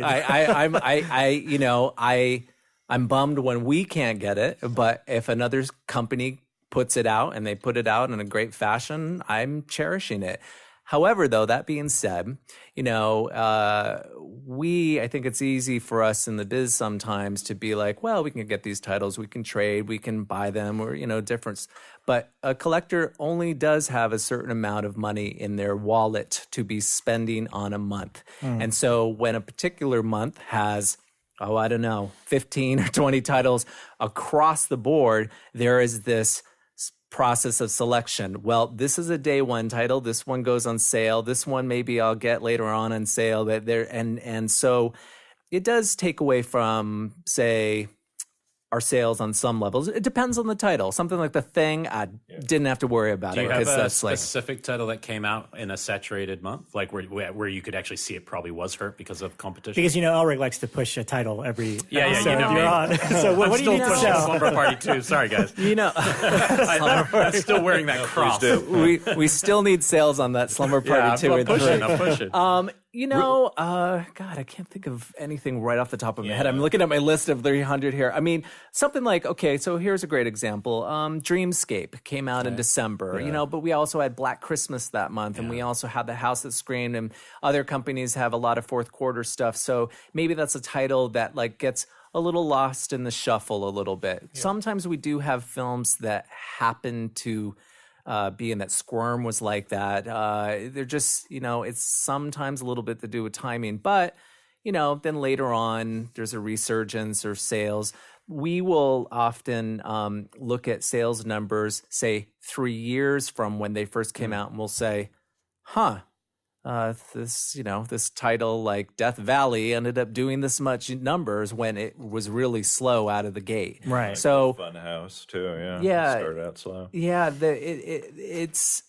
It's unpredictable. There are, certain titles, obscure titles, that, they just stall, and it's too bad. That's all that it's going to be. But, but then we also have other titles that overperform, and that's sort of the nature of the business. Helps balance it out.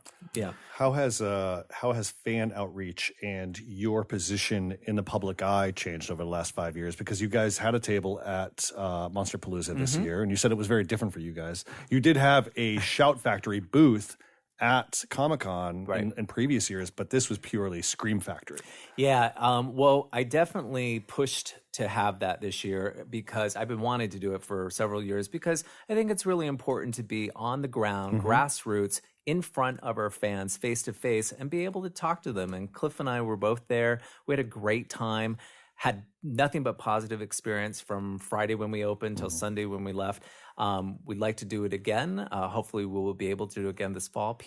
Fans will ask sometimes if we will travel. That gets a little bit more complicated, money, resources, overhead, a lot of stuff. But I know Cliff and I would, in a perfect world, love to do that. We'd love to be at Texas Frightmare. We'd love to be at Horror Hound conventions or Festival of Fear or Boston or any of these places. You were getting swarmed at Monsterpalooza when I came by. I mean, it seemed to be a good interaction, too. It seemed like a nice back and forth you were getting with people. Well, the other thing, too, is we had other staff there that also knew about our titles, too. And when you're going to come up to our booth and you want to talk stuff, you don't want just a suit. You don't want somebody who's just like, hi, please buy this movie. Oh, I don't know what you're talking about. And I think it's important. I'd love to be able to do it more. I know I speak for Cliff when I say we were envious that other companies with less overhead than us, mind you, are able to do it a little bit more freely. And Sure. So on a list, top 3 companies you hate. Oh my God! Elric's just going for it. I suspect one of them was near us at Texas Frightmare, but I'm not going to name names. I'm just guessing. I'm not going to throw you under the bus live. I'll wait till we're off air. This is apparently the last episode of Scream Factory. You got to push those buttons.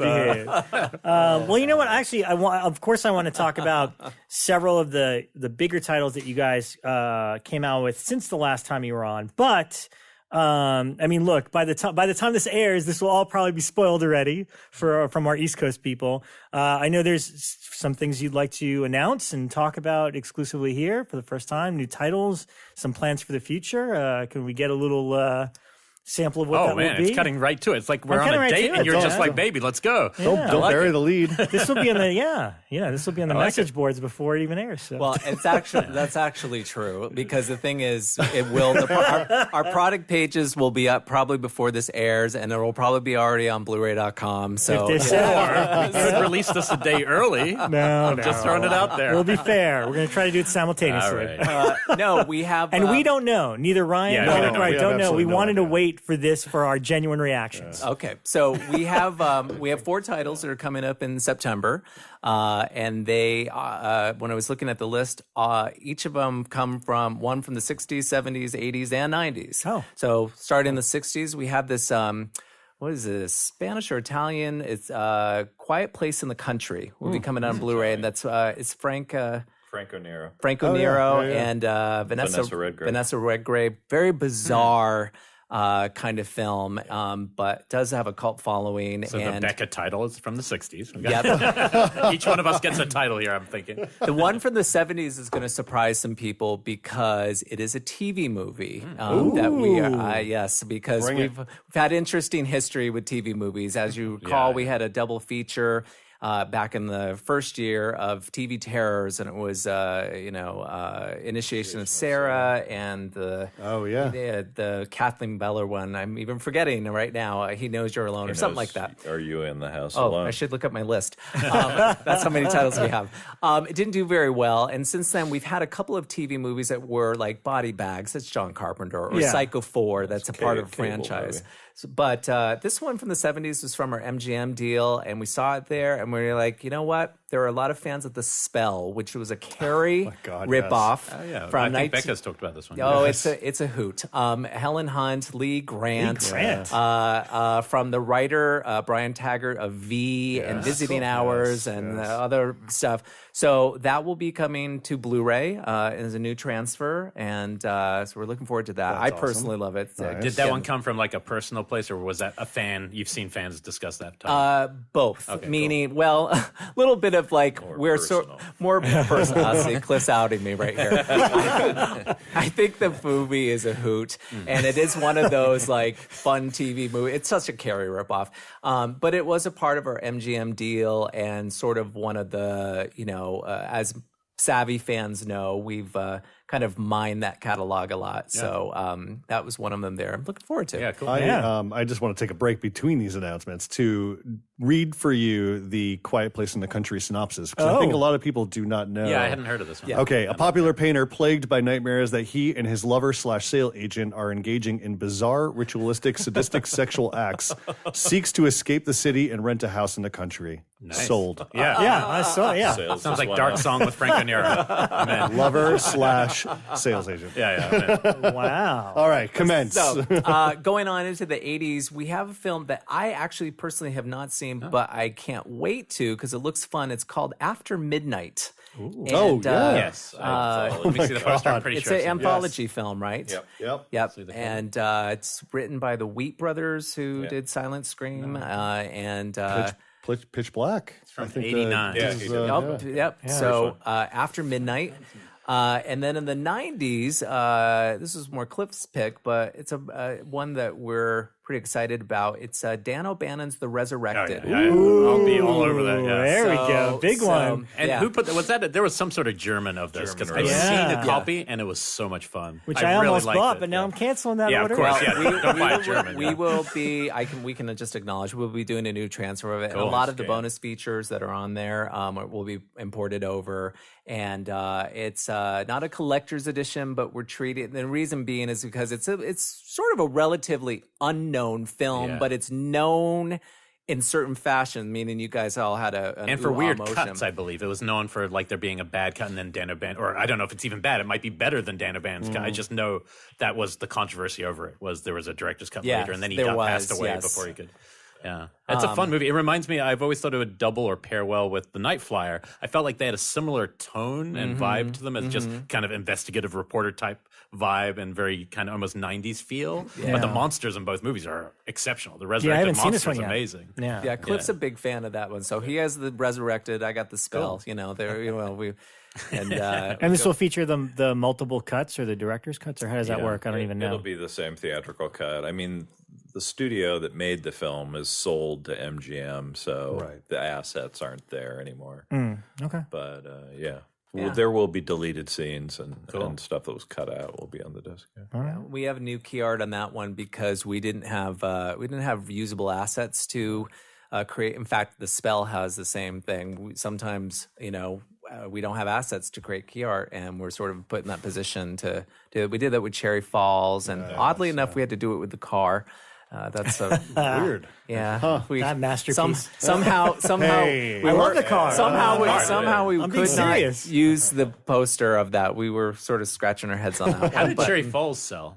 Yeah, I feel like we got to push that sucker. Unfortunately, not as strong as we had hoped. Yeah. I think that was what title that was, a holy grail of, oh my God, we're going to be able to unearth these R-rated scenes and stuff that the studio snipped, but that wasn't the case. It's all gone. Yeah, and so that was the problem. I didn't realize. Yeah, nobody saved that stuff back then. They do now, of course, because there's a lot of weird incestual things going on. Especially I love that movie. It's a fun. Yeah, no, rewatching I think it's a very fun movie. Your copy.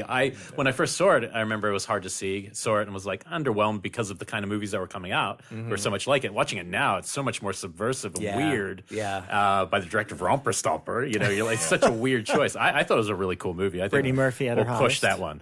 Cherry Falls. I mean, it's one of those ones where I'm glad that we're talking about it because it's like lots of clamoring, lots of excitement. Yeah. We got it, and then it didn't flat out bomb or anything, but it also just kind of trickling along. So, word of mouth certainly helps on those titles. Are these films physically sitting somewhere? Like, I mean, I know certain copies of them are, but like, say, Cherry Falls, if you guys made a certain amount, do they just sit in a warehouse? Or, what happens? Where do they all live? Does anyone ever ask living room? To step over boxes. No, we do have, we have a warehouse that has inventories of stuff. Yeah. So a certain amount, certain amount of titles are made once we see initial sales orders, and to cover replenishment and and sometimes that replenishment we have to replenish, and sometimes you don't, and then there's sort of parked there for a while, and then sales come in, word of mouth comes in, over time. Well, thank you for dropping this for exclusive announcements on this. Which one for you guys proved to be the most challenging to get, or was it relatively, because were they all under the MGM These thing? were all of the, I think, all of these were under the MGM they umbrella. Were, okay, so there was got it. We have, I'll do my normal teasing of, what we have to come down the year. But, we have a lot of logs in the fire right now. Some people say, we've seen it online. Well, what else can they put out? I liked the other day I saw somebody say, well, they're almost out of titles. Right. It's like, how do you know? But it's wrong. That's a good point. So we have, to Cliff's credit in particular, we just have a lot of things that are simmering on the stove, and whether they come to boil and we can, celebrate and everything is one thing, but we have a lot of things going on. Even today, there was an email that Cliff sent to me that had a really juicy title, like, God, if we get that for next year, damn, I will be having more announcements at Comic-Con like I do every year. Right. And there'll be some stronger titles and surprises. And we will talk immediately after, so get the word out. And you'll call me up and I'll give you my 2 cents. But where do you push into new directions? And because you obviously have established certain studio relationships that are great, and I'm sure keep coming through. But how do you push into do you keep pursuing the relationships that haven't necessarily come about yet? Because I can't remember. I know Warner Brothers was always tough, but in general, are there some of those that's where you keep trying and you just don't give up on those relationships? Yeah. In other words, where's let's scare Jessica to death? Let's cut the bullshit, all right? Let's just cut the shit and give me an answer. No. Well, luckily, I don't get discouraged when people tell me no. So, you just got to keep going back. But you also have to branch out, I think we were talking about this before we went on air, but the Paul Naschy collection. Yeah. That was, trying to find other content from other licensors that would be, different, and to expose, younger fans to other films, and especially films from other countries. And I had released the Paul Naschy films when I worked for BCI, so... I won't went after that. Yeah, which one? I'm sorry, but I'm going to, kiss up here, Cliff. But to your credit, as far as persistence is concerned, Willard and Ben this month was a great example of Cliff has been trying to get those titles ever since you were at BC. 2007, I think. So talk about somebody who didn't give up, you know what I mean? And we have these titles that are first time on Blu-ray and DVD, much to a lot of fan excitement. That's a level of dedication of just being like, okay, you said no now, but perhaps a door opens. And, going back in our 300 plus, or 300, almost 300 library, we look at a lot of titles that were impossible on paper, like the Halloween collection, and Nightbreed, and The Exorcist, the director's cut, and things that, we continued. And so to answer clearly on the sort of the other studios, I think other people know what those studios are. Of course, we knock under the door. Yeah. Of course, we try to forge relationships and try to work, because also for them too, they understand that the business, the physical business for them is not what it used to be. And they have bigger fish to fry as far as streaming and blockbuster films and stuff like that too. So, are they seeing because you guys are now officially, I don't know if you're aware of this, you are a successful model now.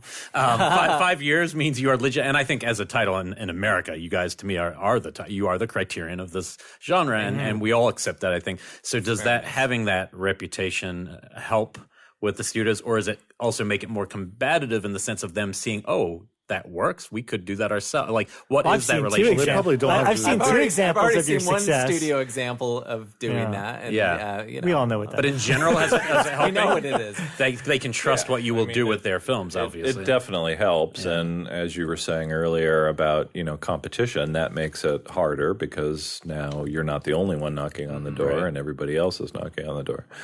But well, listen, I just want the Willard remake on Blu-ray, special edition. Package it with Willard, Ben, and you got the too. Rat box set. Oh, and I'm all about the Rat pack. Add Deadly Deadly Eyes. Eyes. to it Deadly as Eyes, well. definitely. There you Deadly go. Eyes is the But if we darkest were one. going to go to Willard, we'd also have to get of unknown origin. Oh, yeah? That's so and make it a Yes. complete I'm Rat all- package. I'm all George in. P. Support Cosmatos. All in. I wanted to ask you guys about the steel books that are coming out. Oh, yeah, What was yeah. the decision behind it? Because no, I mean, listen, I'm all in. I'm going to get them anyway because I think the artwork is fantastic and I like steel books. It was just interesting to have a relative call me and he's like, "So I already have the Fog, but I just bought the Fog steel book." And I was like, "Dad, Father's Day is coming up." But anyways, what was the decision behind that? So Steelbooks has been something that, well, first of all, Cliff is a big fan of Steelbooks, and we've debated about doing these for years. We brought it up as a poll to our fans about a couple of years ago, and boy, was that pretty electric. It was down the middle. I love, I hate. And there seemed to be no common ground to it. And so when we saw it, it was a pretty volatile reaction. Mm-hmm. It was like, let's park this and, just move on. Steelbooks are expensive, especially at lower quantities. Yeah. But they are cool and they are neat. And so this year, when our 5-year came up, I was like, all right, you know what? Let's celebrate our 5-year in a little bit more of a grand fashion. Let's go back into our catalog at some of our older titles and our best-selling titles. John Carpenter just makes complete sense. And let's do something different and cool with this. So we went to a designer and we said, and it was a designer who did recently Carrie, which got a fantastic response because it was a different style of art than a lot of people associate our art with the floating heads and stuff like that. So we said, we want a line look. We want these to look very similar to each other. What can you do? And then on the side, we were working with Steelbook and trying to work out pricing. Well, that artwork came in very fantastic and really it hit the mark. And so we put it out. Now, I'm going to say that I did a marketing faux pas. And I don't say that stuff lightly because I'm very... Or on air. But so one of the things that I did was about a week before we announced the Steelbooks, I teased it. And I said that we have an announcement coming out, a special offer coming up. And I did that because I wanted people to be on alert that these were coming. These were limited and that they would be the first to get them and pre-order them and buy them. Well, I should have just made this a surprise because... when you hear offer, people don't see offer. They think it's a new title. They think it is. They think it's a sale. And I had already gone on saying, it's not a sale. So I was able to bring that down because I saw that going on the forums. So although there was a lot of excitement, there was this disappointment, which I felt bad for. We felt bad for, but it was from good intentions and not to do a hoodwink. We've seen other studios hype up some stuff and then... we have great title announcements, and then the title comes out, and you're like, ew, well, I don't know. I wouldn't hype that. So that day was a little herky-jerky. We were getting great sales, great pre-orders, so that was sort of balancing out some of the rather... we had to ban some people. We had we had the C word being thrown at it. It's amazing the stuff. For what? What are they angry about? That you're putting out something that already exists? That was a misdirect. You know what? They thought they were going to get something new. I want to make sure that I'm clear on this. We are talking about a handful of people that attacked other people, called their names. So it's not attacking you. They're attacking. Well, they were attacking us too, and I'm smiling when I say this, but the same token too, it's kind of like, guys, with everything going on in the world, let's bring it down to earth here. Yeah, it's a movie. It's a movie. It's steelbook packaging. You don't need to get it. You don't. No one's forcing. And but I don't know. It was just but anyways, that just was a movie. It is. It is. Remember my artwork article?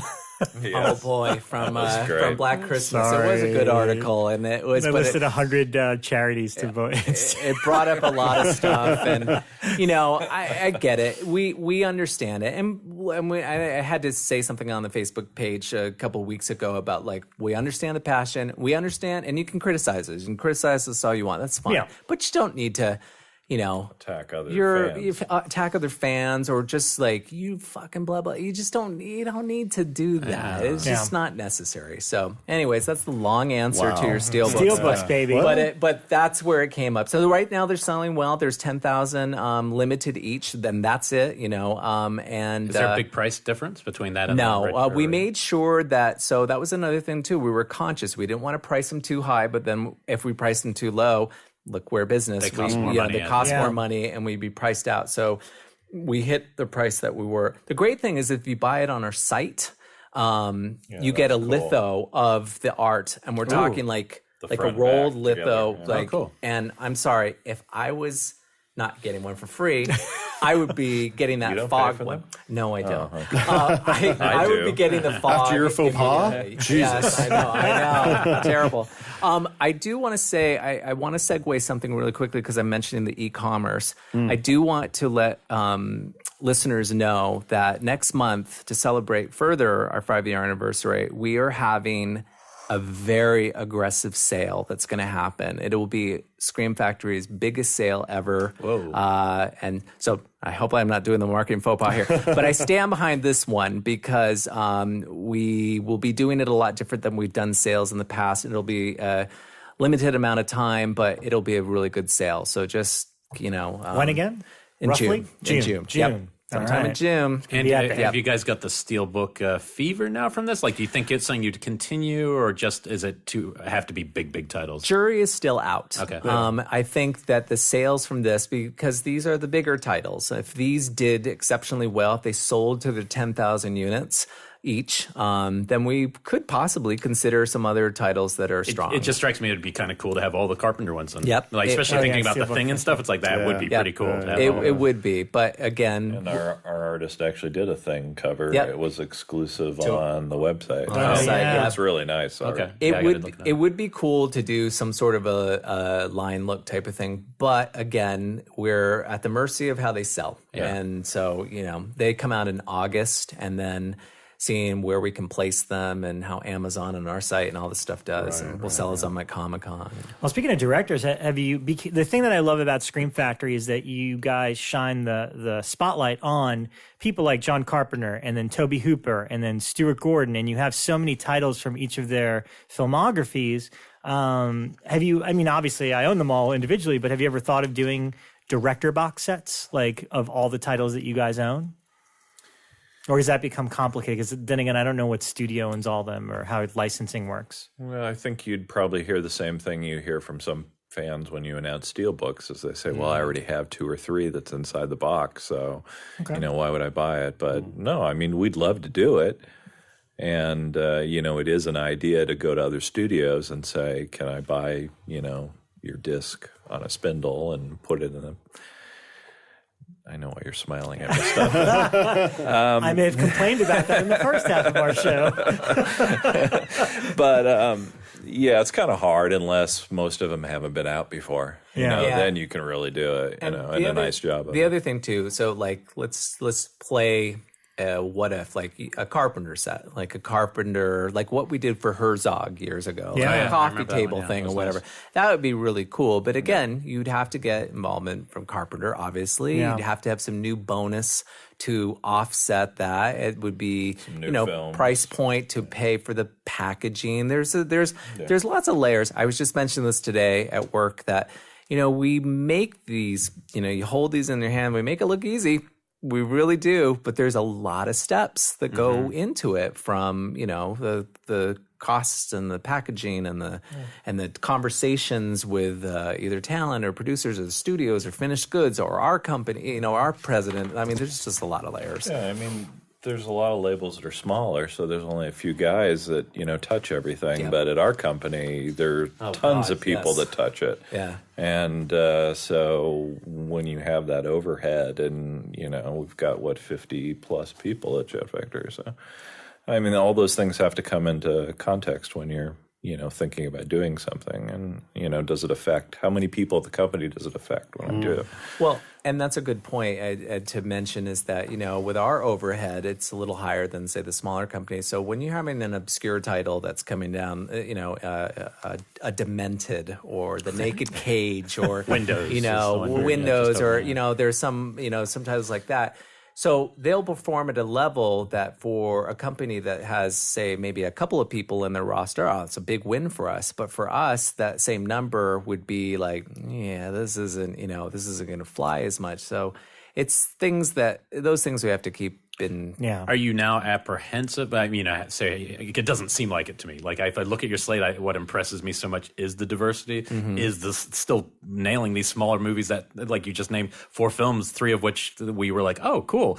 For me, that's more exciting. The movie, the big blockbuster, because we're discoverers. We want to discover a new movie. But has it at all slowed that down? Knowing that you guys really do need to still balance it with the big releases to keep the lights on. How's the business model changing for you guys? Yeah, I mean, that's the thing. I saw somebody the other day saying, if we're going to be on the show, are we going to announce a bunch of more double dips? But I mean, those titles pay for the other titles. Yeah. The Thing pays for a lot of smaller titles to come out. So wait, no one's complaining about The Thing, are they really? No. Well, no. Well, they better not be. Some always complain in some fashion, but but it's like, whoa, why didn't you release something that hasn't been out before? Like what? It's like we release a lot of things that haven't been out before, and something you said it perfectly. The Thing paid for like last year's The Boy Who Cried Werewolf, or something like that, or it really like they really we look at the numbers at the in a room full of people where we're scrutinizing what's working, and those numbers for those 2 titles aren't there, but you look at The Thing and then it overpaid for the deal. So that's usually trying to get, say, a one-off title from one person that may sell a low amount of units. It ain't going to work for us, but it will work for another company that could do that has much lower overhead. Some of the stuff, again, Demented, Windows, stuff like that. Quit picking on Demented. Hey, I picked that one. That's true. First 5 minutes, I don't know why I'm ugliest sticking rape up scene for it. ever. It's such a bad movie, but it's fun. But I mean, that's also part of an MGM deal, which is a catalog deal, and we have a relationship, and we needed some content. And sometimes, this is the other thing too, and I said it earlier, sometimes those films surprise us. We'll get a title from there that'll overperform, which we didn't expect, and then it'll help out balance. It usually is the case. But. What about the relationship with the new films? Because I remember Babadook doing great for you, which it should. I think, personally, The Autopsy of Jane Doe, for me as a person who sat in an audience, I felt that was the most gangbusters horror movie I'd seen in a long time. Just on a pure entertainment horror level, it was just great. And how's that one doing? Because that strikes me as one that should just fly off the shelf, but I feel like maybe people aren't all aware of it like they were with Babadook, whereas I think they should be. This is a movie horror fans have to watch that movie. Oh, it's doing well. Okay. Well, it's doing well. I mean, the first bite of an apple, Walmart, which is the biggest retailer and the place that you really want to get into, they have a new sort of exclusive sort of policy now where if you play in their arena, you have to wait a certain amount of months in order for it to go either on our site or Amazon or Best Buy and that stuff. But the first week sales on that were pretty good, very healthy, and we've already seen some strong pre-orders on Amazon. I would say next to the Babadook, it's probably will be our second best. Like, there was the Hallow, which was good. Really well. Backcountry did really well in the IFC line. Great attack scene. One of the best. Really. The scariest things I've ever seen. There's a couple of them there, but Autopsy of Jane Doe has that momentum. See, I just wasn't sure because that was a movie after seeing I was like, oh, this has to do more theatrical, and then it really didn't. And it was kind of shocking to me because I was like, with a crowd, that movie kills. Yeah. It's just so entertaining. It was scary. I loved it. We have a lot of good IFC titles this year. The Devil's Candy. I love that one. A Dark Song. Dark Song is one of my favorites so far this year. Beyond the Gates. Beyond the Gates. Very buzzy. Beyond the Gates was it hits all the buzzy. nostalgia buttons, which I think is cool, which also taps in really well with your kinds of titles because the 80s are, It was a perfect Scream Factory fit. Yeah, it makes a lot of sense. Yeah. We just acquired a new title that's coming out this fall called Jackals from I heard about that. you guys know Jared Revett, obviously from Horror Trivia and stuff like that. Has a good cast. Where details will be spooling out a little bit more in the next month or so, but that's coming this fall. We're really excited about it. The Strangers and You're Next, and Cliff and I both watched it. Thought it was really good. Oh yeah, very much. Cool. Very, very. Very. I'm just gonna say this Blumhouse-ish. Very, very. A solid film. Very intense. So I was going to say, is that being branded like a Scream Factory original, like Fender Bender, or no, is that going to be pure? It'll be Scream Factory Films Presents, but it is not an original because it was already made and we acquired it and picked it up. So it'll be like last year's Bite or Bloodsucking Bastards or some of the other ones too. But I would say it's definitely one of the stronger pickups that we've had. And where are you guys at on your next original? Is that a road you're going to keep going down? Yes, but it's a slow road. Yeah, so there was a lot of learnings from Fender Bender, so yes, we do have other people in our company that are working on scripts, working on casting, working on some stuff, but it takes a little time, as you guys know from working on films yourselves and. I wanted to bring up the Paul Naschy box set again because that's one of the other things I love about Scream Factory is some of the sets that you guys do. Like obviously Halloween was a big win, but then there's things like the Larry Fessenden collection, which is just it's cool to have in your library. And obviously I consider Nightbreed a box set because at least if you bought that fancy one, and the Vincent Price ones, the Vincent Price ones are great because there's always at least one title that I don't know or have never seen. But what are the movies that are in the Paul Naschy one? Because I remember several years back DVDs of some of his films coming out. So is it those titles again, and why these particular ones? Because this will be my opportunity to discover Paul Naschy films. Yeah, Blue Eyes of the Broken Doll is the one I remember liking a lot of that. Yeah, the 5 that are in the set were released by BCI, and they aren't new masters. They are the same high-def masters that we had before. The reason they're not new is because the film elements are in Spain, and they weren't going to ship them to us. So, but we have done some new commentaries with some guys who run a podcast called Naschy Cast. They did a great job. I told you guys we should have been there. We lost a job because of that title.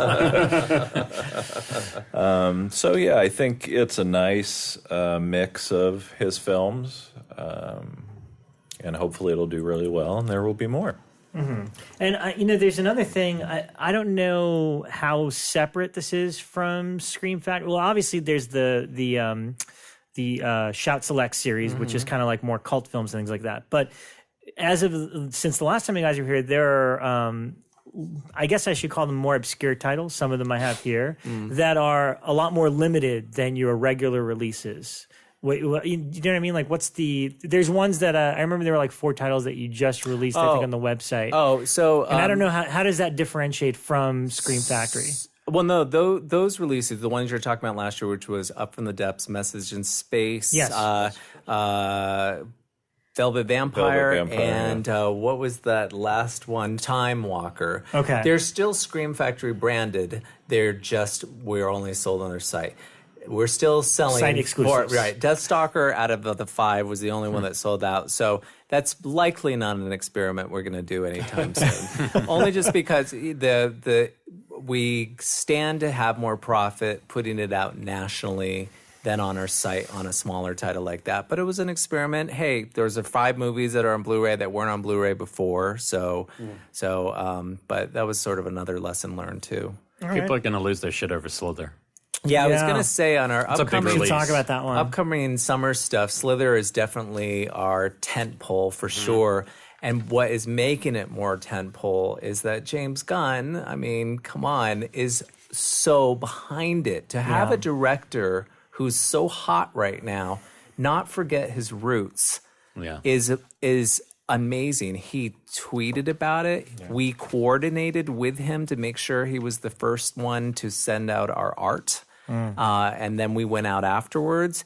That just doesn't, you don't see that all the time. Yeah, I think he was very excited because he had wanted it to come out for a while on Blu-ray. And Right, so, yeah, he was very excited when we announced it. Yeah. That's cool. And he did a new commentary for it? Our extras are still in progress, even when this airs, but we will be announcing them soon. But we've been very much on it, and he's been involved. I assumed if James was involved in that, excited that there would be something new. Most likely, but yes.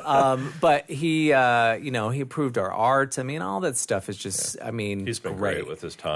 Yeah. I mean, considering that it's coming out like, right after Guardians of the Galaxy 2, and it's just in the mix of it has been, and coordinated his schedule. Yeah, we didn't plan that at all. I was going to say, if Guardians of the Galaxy has already been in theaters for what now, 2-3 weeks? 3 weeks, yeah. By July 25th, when Slither comes out, maybe it'll just be on VOD and DVD already. You can just I know. Double cross promote, feature. just cross promote it. Just cross promote To it. no one's surprise, there were kids watch it. right, exactly. To no one's surprise, there will be a big sticker on it that says "From the director of Guardians of the Galaxy." Well, the slugs are in the first Guardians of the Galaxy. Yes, yeah. And in the collector's room. And it's one of the best Rookers. Yeah, love the he Rooker. put them in there as an Easter egg, as one of the many things that he collected. I have to tell you that the artwork is so startling. I think it's one of our most outrageous pieces that there are actually a couple of women in our office that were like, this makes me feel uncomfortable. I'm like, good. That's what That movie has that effect on the female. I took a date to go see it, and she nearly walked out. She was like,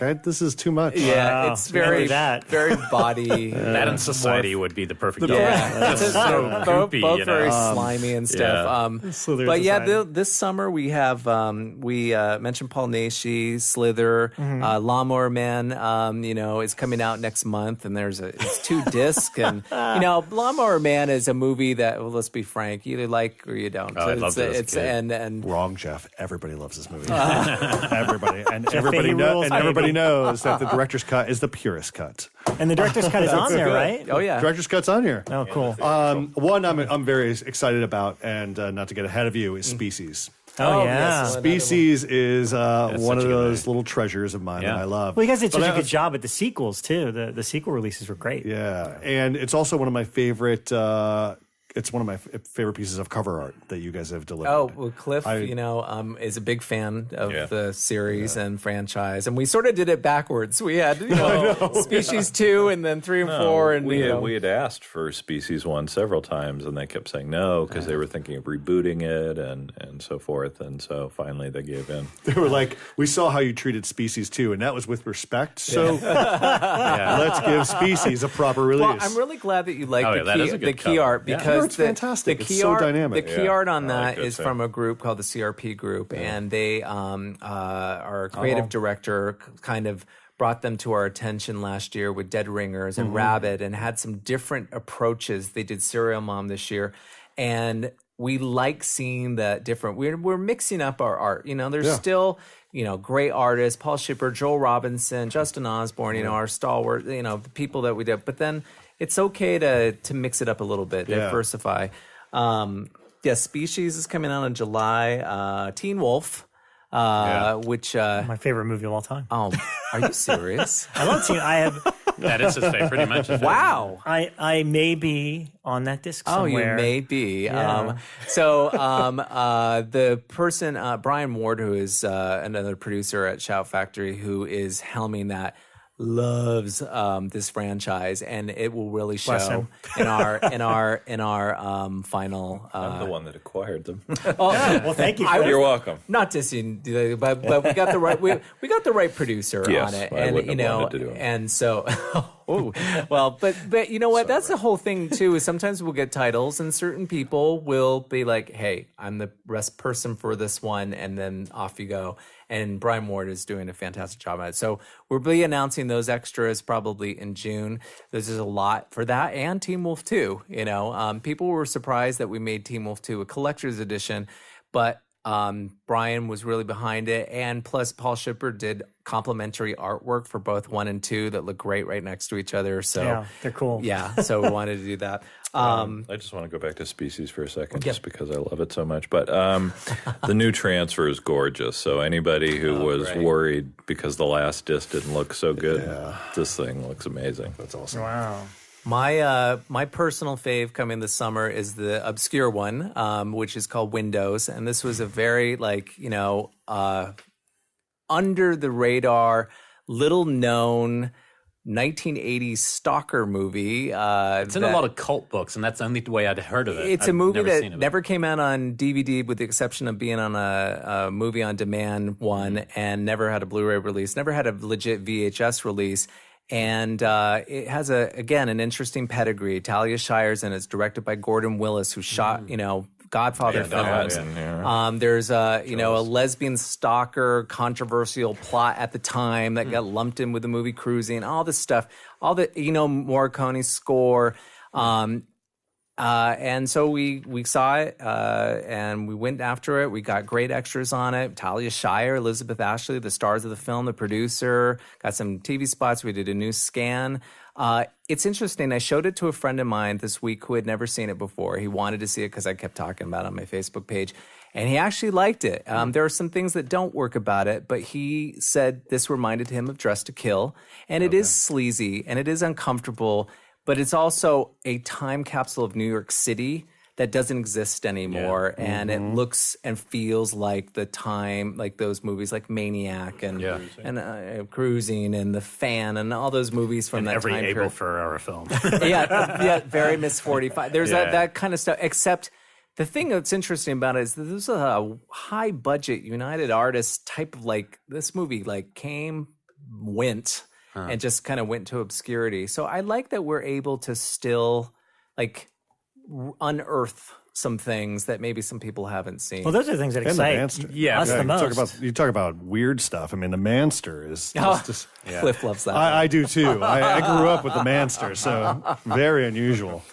The House That Screamed was a fun one that I'd never seen that's before. A really well-made movie. And I had a pretty lengthy report when I watched it with Joe Bashar and our reaction to the film, the pacing of it, by the way, and then the ending, which was like, whoa, all right, I get it.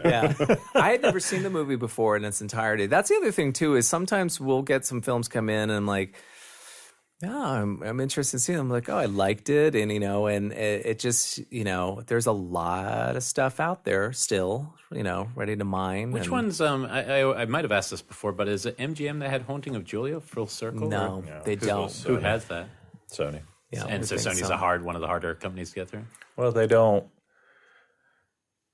want extras because they don't want, folks to have to approve them and look at them and make sure they're okay legally, Right. So it just wasn't appealing for us because that's what we do. So to release a movie with no extras, I mean, we'd hear about that on the internet. But, so it just But there are titles like that I think the film themselves would kind of knock people over. A lot of people I know don't know that movie. Still not what we do. That's what Code Red does, I guess, or something or like Mill Creek, who Sony does license to. Right. They don't care about that, so. It's frustrating. Let me just throw a title at you guys. Okay. Time Cop. Time Cop. Van Damme? We're putting out the Time Van Damme Bomb. movie? That's Which one? Warner Brothers. Is it Warner Brothers? Yeah. Well, do you want to, just to get it out of the way, do you want to rattle the titles that everyone always asks for and say if they're still... I just covered it, Rob. It's called Time Cop. So I will preface like this.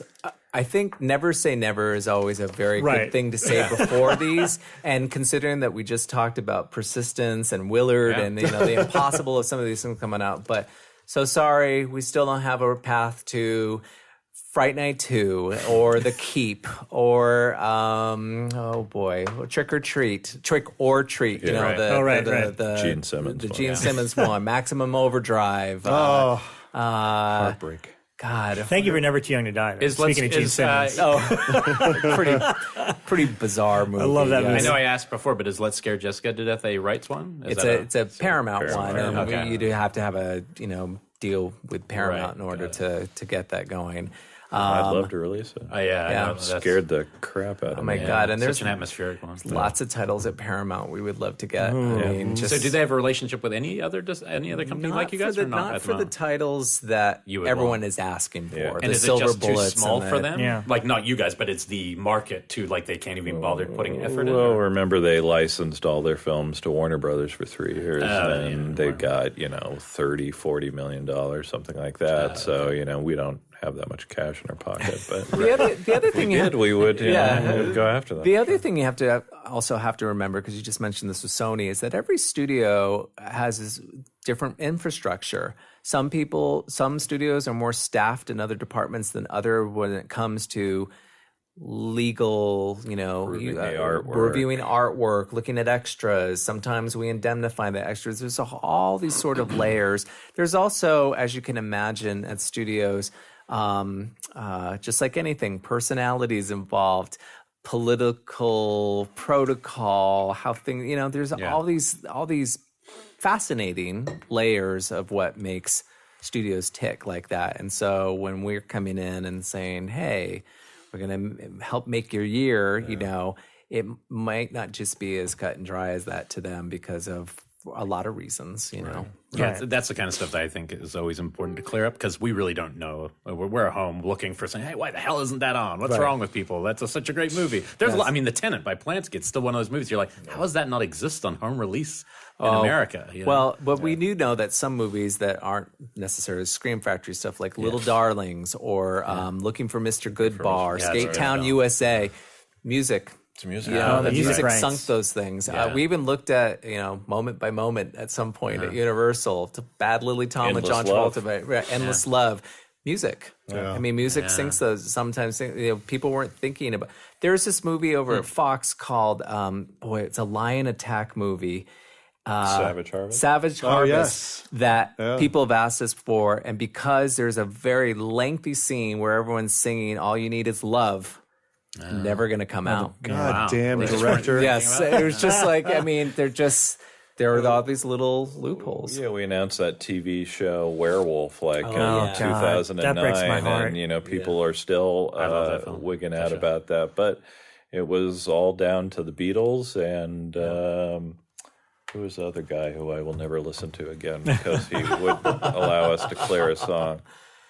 Yeah, it's tough. I mean, whatever. on even we put out TV shows at Shout Factory, and even the Facts of Life, we had to can a certain song just because it was like, nope, can't do that. But we let people know it was one song out of an entire 9-season type of deal. But that's where some things get cost. Well, with Werewolf, I think you mentioned last time, it's because you can't get the audio elements separately. Yeah, the only track that exists is the mixed audio. There's no mixed or separate track, so there was no way to replace it. The only thing we would have been able to do was actually cut the scene out of the show. Does that change over years? Music, can those two songs that you couldn't clear in Werewolf in a few years all of a sudden? No, well, I mean, one was a Beatles song, so I mean, there's just no way. Yeah. Well, all their stuff's on Apple now. Now there are some iTunes. technologies now that we didn't have even in 2009, where you can, in some ways, strip music from a film, but It's not what you want to do. You want to It's not preserve it your as much as priority. possible. yeah, we don't like doing that. Yeah. I have one title I have to throw out for two specific reasons, which is Carrie, the original Carrie. Because I know how much that title means to you, Jeff. Yes. And I'm glad that you finally got to do it. Yeah, it really and I is. thought the final release was terrific. Well, you know what? Cliff did a great job. It was an expensive project to do in order to do that 4K scan from the negative. Scan from the original negative. Yeah, it looked great. And Cliff kind of elaborate, but it was a lot of things. It wasn't pieces. It wasn't even in one piece, so we had to spend time editing the bits and pieces of the negative together first before we could even scan it. Oh, wow. And it's the movie's got all sorts of focus, touches to it, and we spent a lot of time on that movie to get it. Well, I had the original Blu-ray, and I remember the original one being very soft. And it is a soft movie in a lot of general. That's how it was shot. Like lots of De Palma films. But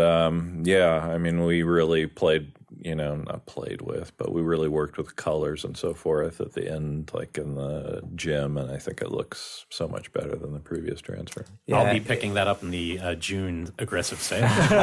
It was a dream, another dream come true title for me. I couldn't believe my luck that the three horror films that basically formed my love for horror, Halloween, The Fog, and Carrie. It's the three, and I got to put them out, and I got to market them. I will say that I know you weren't able to go. We had the Carrie event last year at the Ace Theater that was pretty big, but I got to tell you, that thing...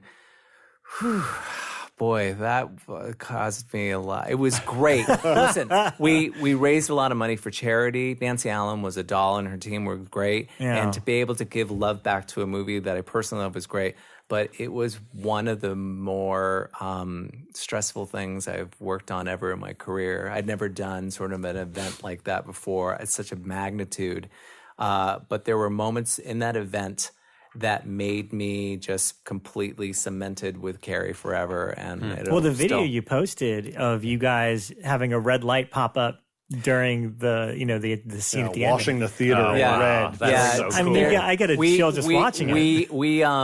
It was an idea that I had literally the night before, and I thought maybe the Ace Theater has the ability to do that because they have a lot of rock shows and things there.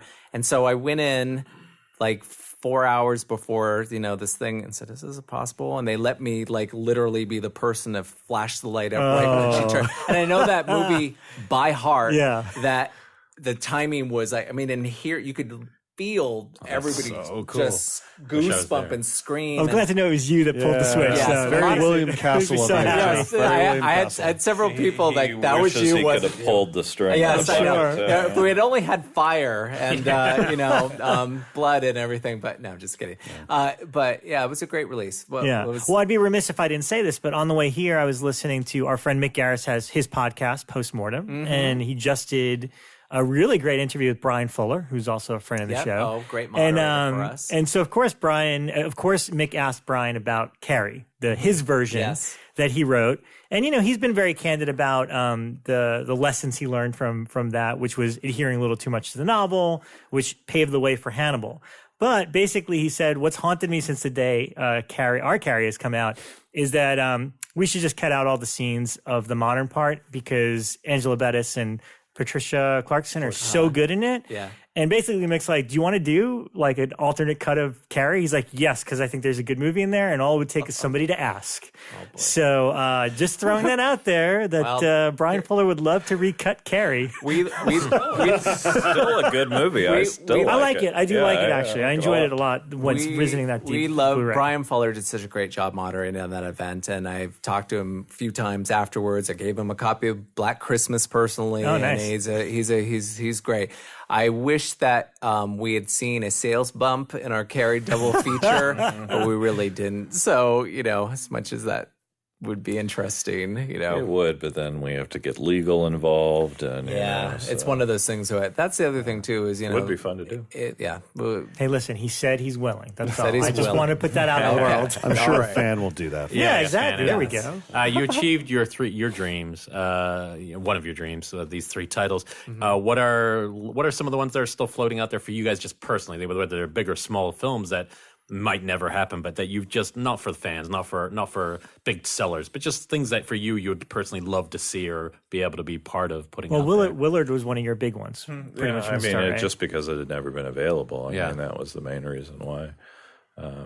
I mean, it's a good film. I mean, Ben isn't, but did I say that out loud? I mean, I imagine like things like Romero, or there's certain Romero. I mean, I know I'm a big Martin. I mean, I'd love to see love Martin to do Dawn of the Dead, you Yeah. know, and we've tried, and Yeah. you know, We really did try on that one. But is that a never say never? Still, It's a never say never. no. Oh, it's a No, I mean, yeah. I'm sorry. It's not dead. Like, It was like the optimist and the pessimist. No, I mean, yes. It's not dead. Well, what are some others like those for you? I mean, especially because you've had the three of your favorite movies. Yeah, I mean, you know what? I tell, God, even outside of Scream Factory, I'm putting out one of my favorite guilty pleasures, The Lonely Lady, which is just a bad Pia Zadora 80s film, whatever. Yes. I've been spoiled rotten. I mean, Yeah. I'll be honest. The Sentinel, I've had some really titles that have Sentinel's struck a chord with me. Even dumb movies like Hellhole. I'm like, oh, we're putting out Hellhole. For me, the last ones that would just get me pumped would be Alligator. Alligator. I mean, it's still requested. I think. Where's that one? Warner Brothers, right? That one is we either believe Lionsgate or Independent or something, but we don't have a handle on that one. I think when we spoke to the team at Lionsgate, they said they lost it. Yeah. That was one of the ones. Alligator would be amazing. My love for cruising will never end. Yeah, but, no, I'm with you on cruising. I think that would be a great one. But it's there. There's some other stuff in there that I just can't. We would love to get out. Hell Night or some other stuff like that. But Love to do a Friday the 13th box set. that would be that'd be good. epic. Yeah. Oh, I'm sorry. The Fan Prophecy, the 1979 version. I would love that. Oh, there's stuff over at Warner Brothers. Deadly Friend would be great. The 76 version of King Kong. I love that one. There's obscure movies like Scream for Help, which showing like we were talking about that. I was We're just gonna going go. to try to go. like a Michael Winter batshit crazy say it's stepfather. amazing. It's Tom Holland wrote it. Ridiculous. It's pretty. It's out there. There's those Manitou love Manitou. anybody? Oh my God! Wait, hold on. Girdler box set. You heard it here first. Girdler box set. Over at the Studio Canal titles, things like The Seduction, Vice Squad. I mean, those would be fantastic. That'd be one of my top one picks too. Yeah, You so get him recreate all the Wing Hauser. Yeah, I could do all the Wings. He looks just like Wings is still around. I would love Reform Schoolgirls. Yeah. They put out enough prison movies, so that would be a good one. But Chained Heat. Chained Heat would be great. But again, spoiled, and so it's hard to sort of either complain or whatever like that. But in wish list stuff, there's still some more that I'd like to see exploited out. And you know what? Again, sometimes other companies get them before. Scorpion just put out Silent Scream. That's a favorite of mine recently. I saw your post about that. Kino put out some stuff that was like, if you're putting out Joan Collins is the bitch, great. I'll buy it. I'm like, there'd be, sometimes you never know what's going to pop up and, Well, I was actually going to ask because the good thing about having healthy competition, I'll call it, is that we do get things like Silent Scream that we're looking for. What are some of the other companies that are putting out stuff that excites you guys just as fans? Because obviously you buy this stuff too. I would say all of them for me. Honestly, I really can't single one out. And you know what? Here, I'll give them some plugs. I know it's our show, but we're good sports. Vinegar does a great job. Severin does a great job. Code Red does a great job. Synapse, Scorpion.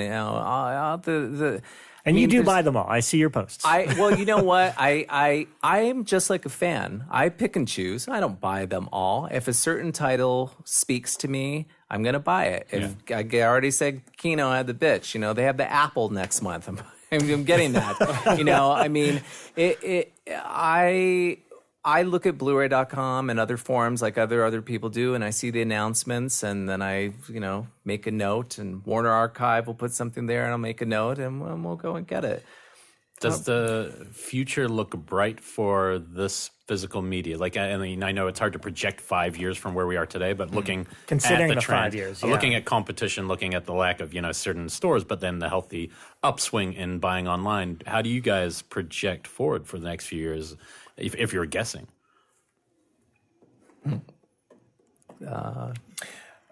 I don't think physical media is going to go anywhere. Just, the studios want it to go away because then they don't have any fixed costs. They don't have to make discs. It's much easier to, send something through the digital airwaves. But there is always going to be a fan that wants to own it, see it, put it on their shelf. They want the quality, because if you watch a Blu-ray versus something on Netflix, there's a huge difference. Major difference. And so I think it's not going anywhere, and I think, sales will probably go down over the years as people, I worked for Tower Records for 9 years, and it was funny to watch the classical music business go away, and it was because everybody was dying.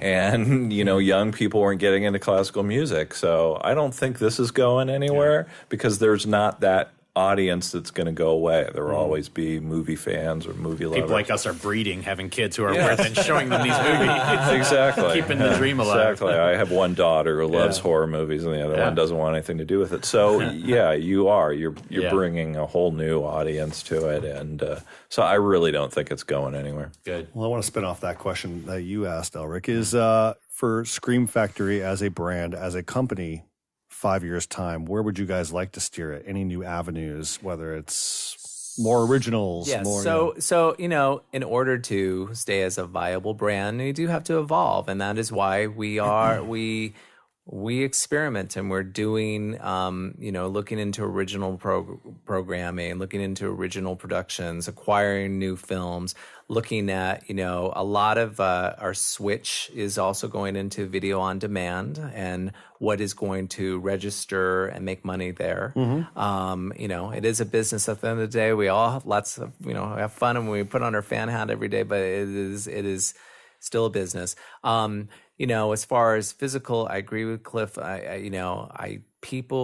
We want tangible. We want something. We don't want to have to rely on Netflix isn't showing this movie. Amazon Prime and they dropped get worse. this one. I mean, right. Netflix original program I think is a really cool thing. Yes. And I see a lot of great stuff. Yes. But their selection is getting to be terrible. Well, something has to go. Yes, when exactly. they do this. Yeah, they realize the original program is easy. And the thing is that there are some movies that are getting completely lost forever in the shuffle, and there are movies.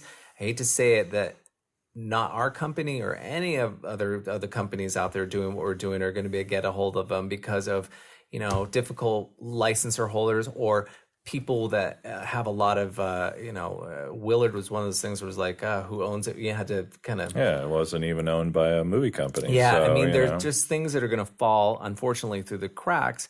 But I think there's still enough out there to mine for physical. It's just a matter of, as I said earlier, the stuff that we have on the stove, will they catch? And if they don't catch for us, will they catch for somebody else? And, but... it's just, I'm sorry, it's just ridiculous. Like if you all of a sudden one night say, I want to watch Chinatown. You go on Netflix, it's not there. You go on Amazon, it's not there. Then you're on eBay buying a copy, which you're going to get 3 weeks from now because it's being shipped media mail.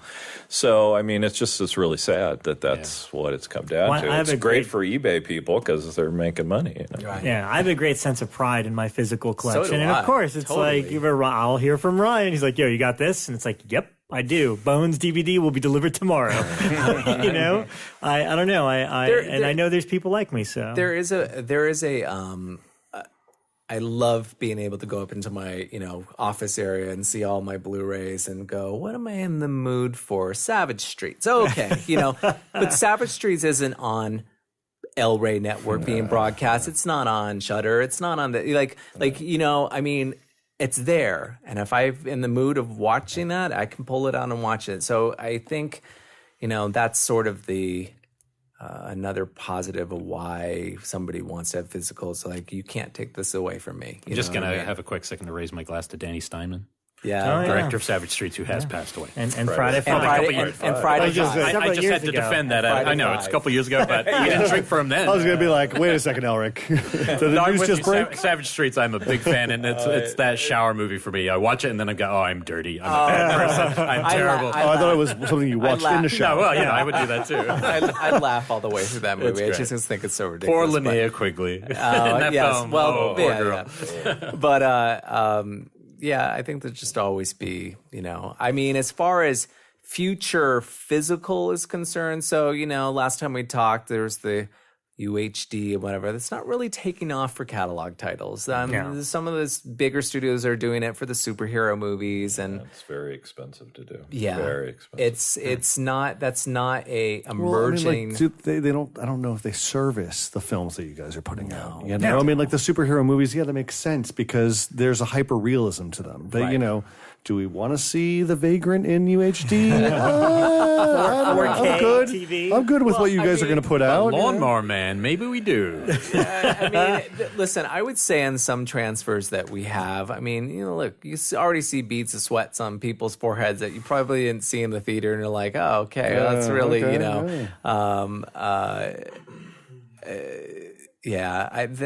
we're not seeing another physical format emerging, but that's not to say that there won't be one, but I think I've said this before. I think a lot of why we have a lot of passion for what's coming out on Blu-ray is, on some levels, people think this is the last stop. Yeah. Could be the last stop on that front. I reckon I feel. Yeah, I it's don't probably think- the last format that I'll embrace. That's the thing. It's like 4K is, to me, I consider kind of a myth because it's like specifically these like Alienator. How much better is Alienator going to look than this Blu-ray? Exactly I don't my need point. a 4K Exactly. version of this Right. because it's going to look fantastic on my setup, and I just don't know. I mean, of course, I'm into the 3D thing, but I'm going to have trouble getting 3D TVs in a couple of years. Yeah, I But know. it's I have beside the same point. thing too. Well, that, you're going to like, have a hard time getting the media too because even the studios have stopped it here. Yeah. I mean, if you want, Resident Evil, the final chapter in 3D, you have to buy the UK or the German disc.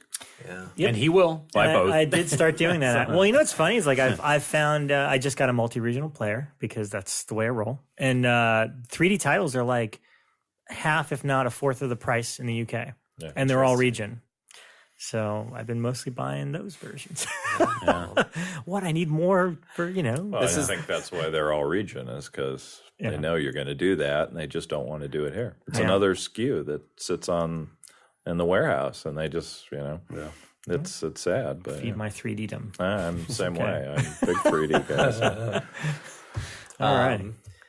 Well, it was pretty guys. amazing. You Yeah. got a great slate coming up. It's been a You great have 4 journey. titles. Yeah. And congrats on 5 years. I hope there's 5 more, obviously. Just keep putting stuff out. There's some great stuff coming this year. So all those people that think we're running out of titles are wrong. Well, Comic-Con's always big. And, Comic-Con is, I'll have my usual announcements that, we'll have some good stuff there. And, but, every year when it comes down to it's like, Jesus, how are we going to be able to top? One of the things that I did say in the beginning of the year, though, and I'm glad that I did, was I wanted to set expectations a little bit for this year. That last year we just had some of the biggest titles ever: Carrie, Child's Play, Exorcist 3, Return of the Living Dead. There was no. It's hard to keep that momentum up. So in the very beginning of the year, I laid out the sort of hey, you're going to see my diverse, but you may not see. And I'm glad that I did that. But we've had some good success. Tales from the Hood was really big for us. And that deserves it. we were really happy about that Serial release. Mom was really good Serial Mom. for Great. us. RoboCop 2 and 3 ended up doing pretty good for us. And we still, to our roots, a title like Dead Time Stories is very much like what we're about. It's retro, it's 80s, it's silly, it's Cliff and I had a nostalgic. good time on that one. That Time Yes, Stories doing that's the right. features. So And the director was great on that. It was a fun release. it's a cool little gem. I Yeah. like those little gems that it's like, oh, I missed this one, but here it is now, and it looks fantastic. I am very motivated personally by those. I often tell, I don't, tell my employers this, but I'll say it on there or whatever. It's like, yes, of course I get a paycheck. I got to get a paycheck or whatever, but it is often titles that we have on the slate that keep me at the company and keep me motivated and keep me well, I may be having a bad day, but Windows is coming out in a month or so, That's just like our podcast and which guests we have. Like, knowing you guys are coming keeps us going. Sometimes not going to name names, but let me see. I'm trying to think of. I know we're coming to a close. Yeah. It feels like, but we're just. I'll say it again. We're really grateful that we've had the people that are listening to this podcast right now. Thank you. I mean, we just never thought that was. Something there. We are humble in Cliff and I are, we don't make a whole lot of appearances. We don't do a whole lot of this kind of stuff because we're quite frankly busy. And we also know that, we are not the stars, the movies are. Yeah, it's the movies. Yeah, Right. It's the movies. And, but that being said, we're glad to represent. Both of us, I'm sure your listeners and you guys know, between the two of us, we have a lot of diverse fan likes ourselves, and we come from different backgrounds. But I think that helps with covering the bases for a large swath of fans out there. I'm glad that Cliff and I are similar in some stuff, but we're different, and that difference is really a good thing for everybody. Well, I mean, we love when you guys are on. The listeners always love when you guys come on. So we really appreciate that. And we love that you get to share this sort of stuff with our audience and vice versa. We'll probably do last Comic-Con, you announced titles, and I just shot you an email being like, hey, you want to jump on the phone and talk about them? Yes. And that actually answered a lot of questions. So I imagine we'll try to do something like that again this year. We'll be doing more, like I said, I mentioned the sale in June. Just in closing, we'll be looking at other ways to continue to celebrate this year, 5 years. More merch.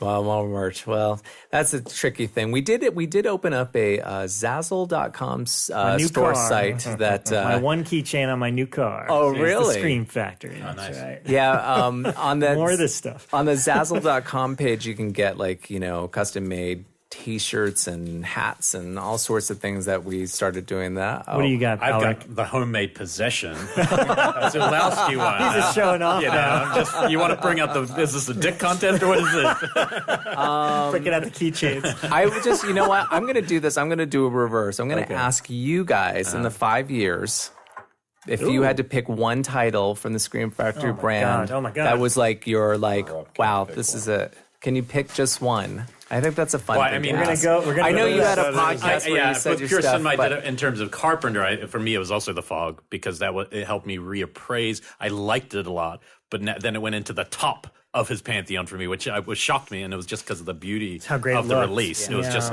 gorgeous. Mine's easy. Nightbreed. okay. Yeah, That makes a lot of Nightbreed. sense, You guys, that was like a myth and a legend that there was this cut out there, and you guys did the work. Yeah, You know, yeah. you And really- delivered a movie. It's like, wow, that's yeah. We're still I think we. I still have nightmares about it. I was gonna say I still have a little PTSD from that release because it was, and we talked about it recently on our Facebook page. We've been doing this ongoing series of calling out films from the past, and either Cliff and I will chime in about some inside stuff on it, and that's one where I would say, and I said it. That was a roller coaster. That was one that I was like, "Whoo, get me off the Nightbreed train." It's a beautiful box. But set. it paid off. Yeah, you know paid what I off. mean? It really paid off.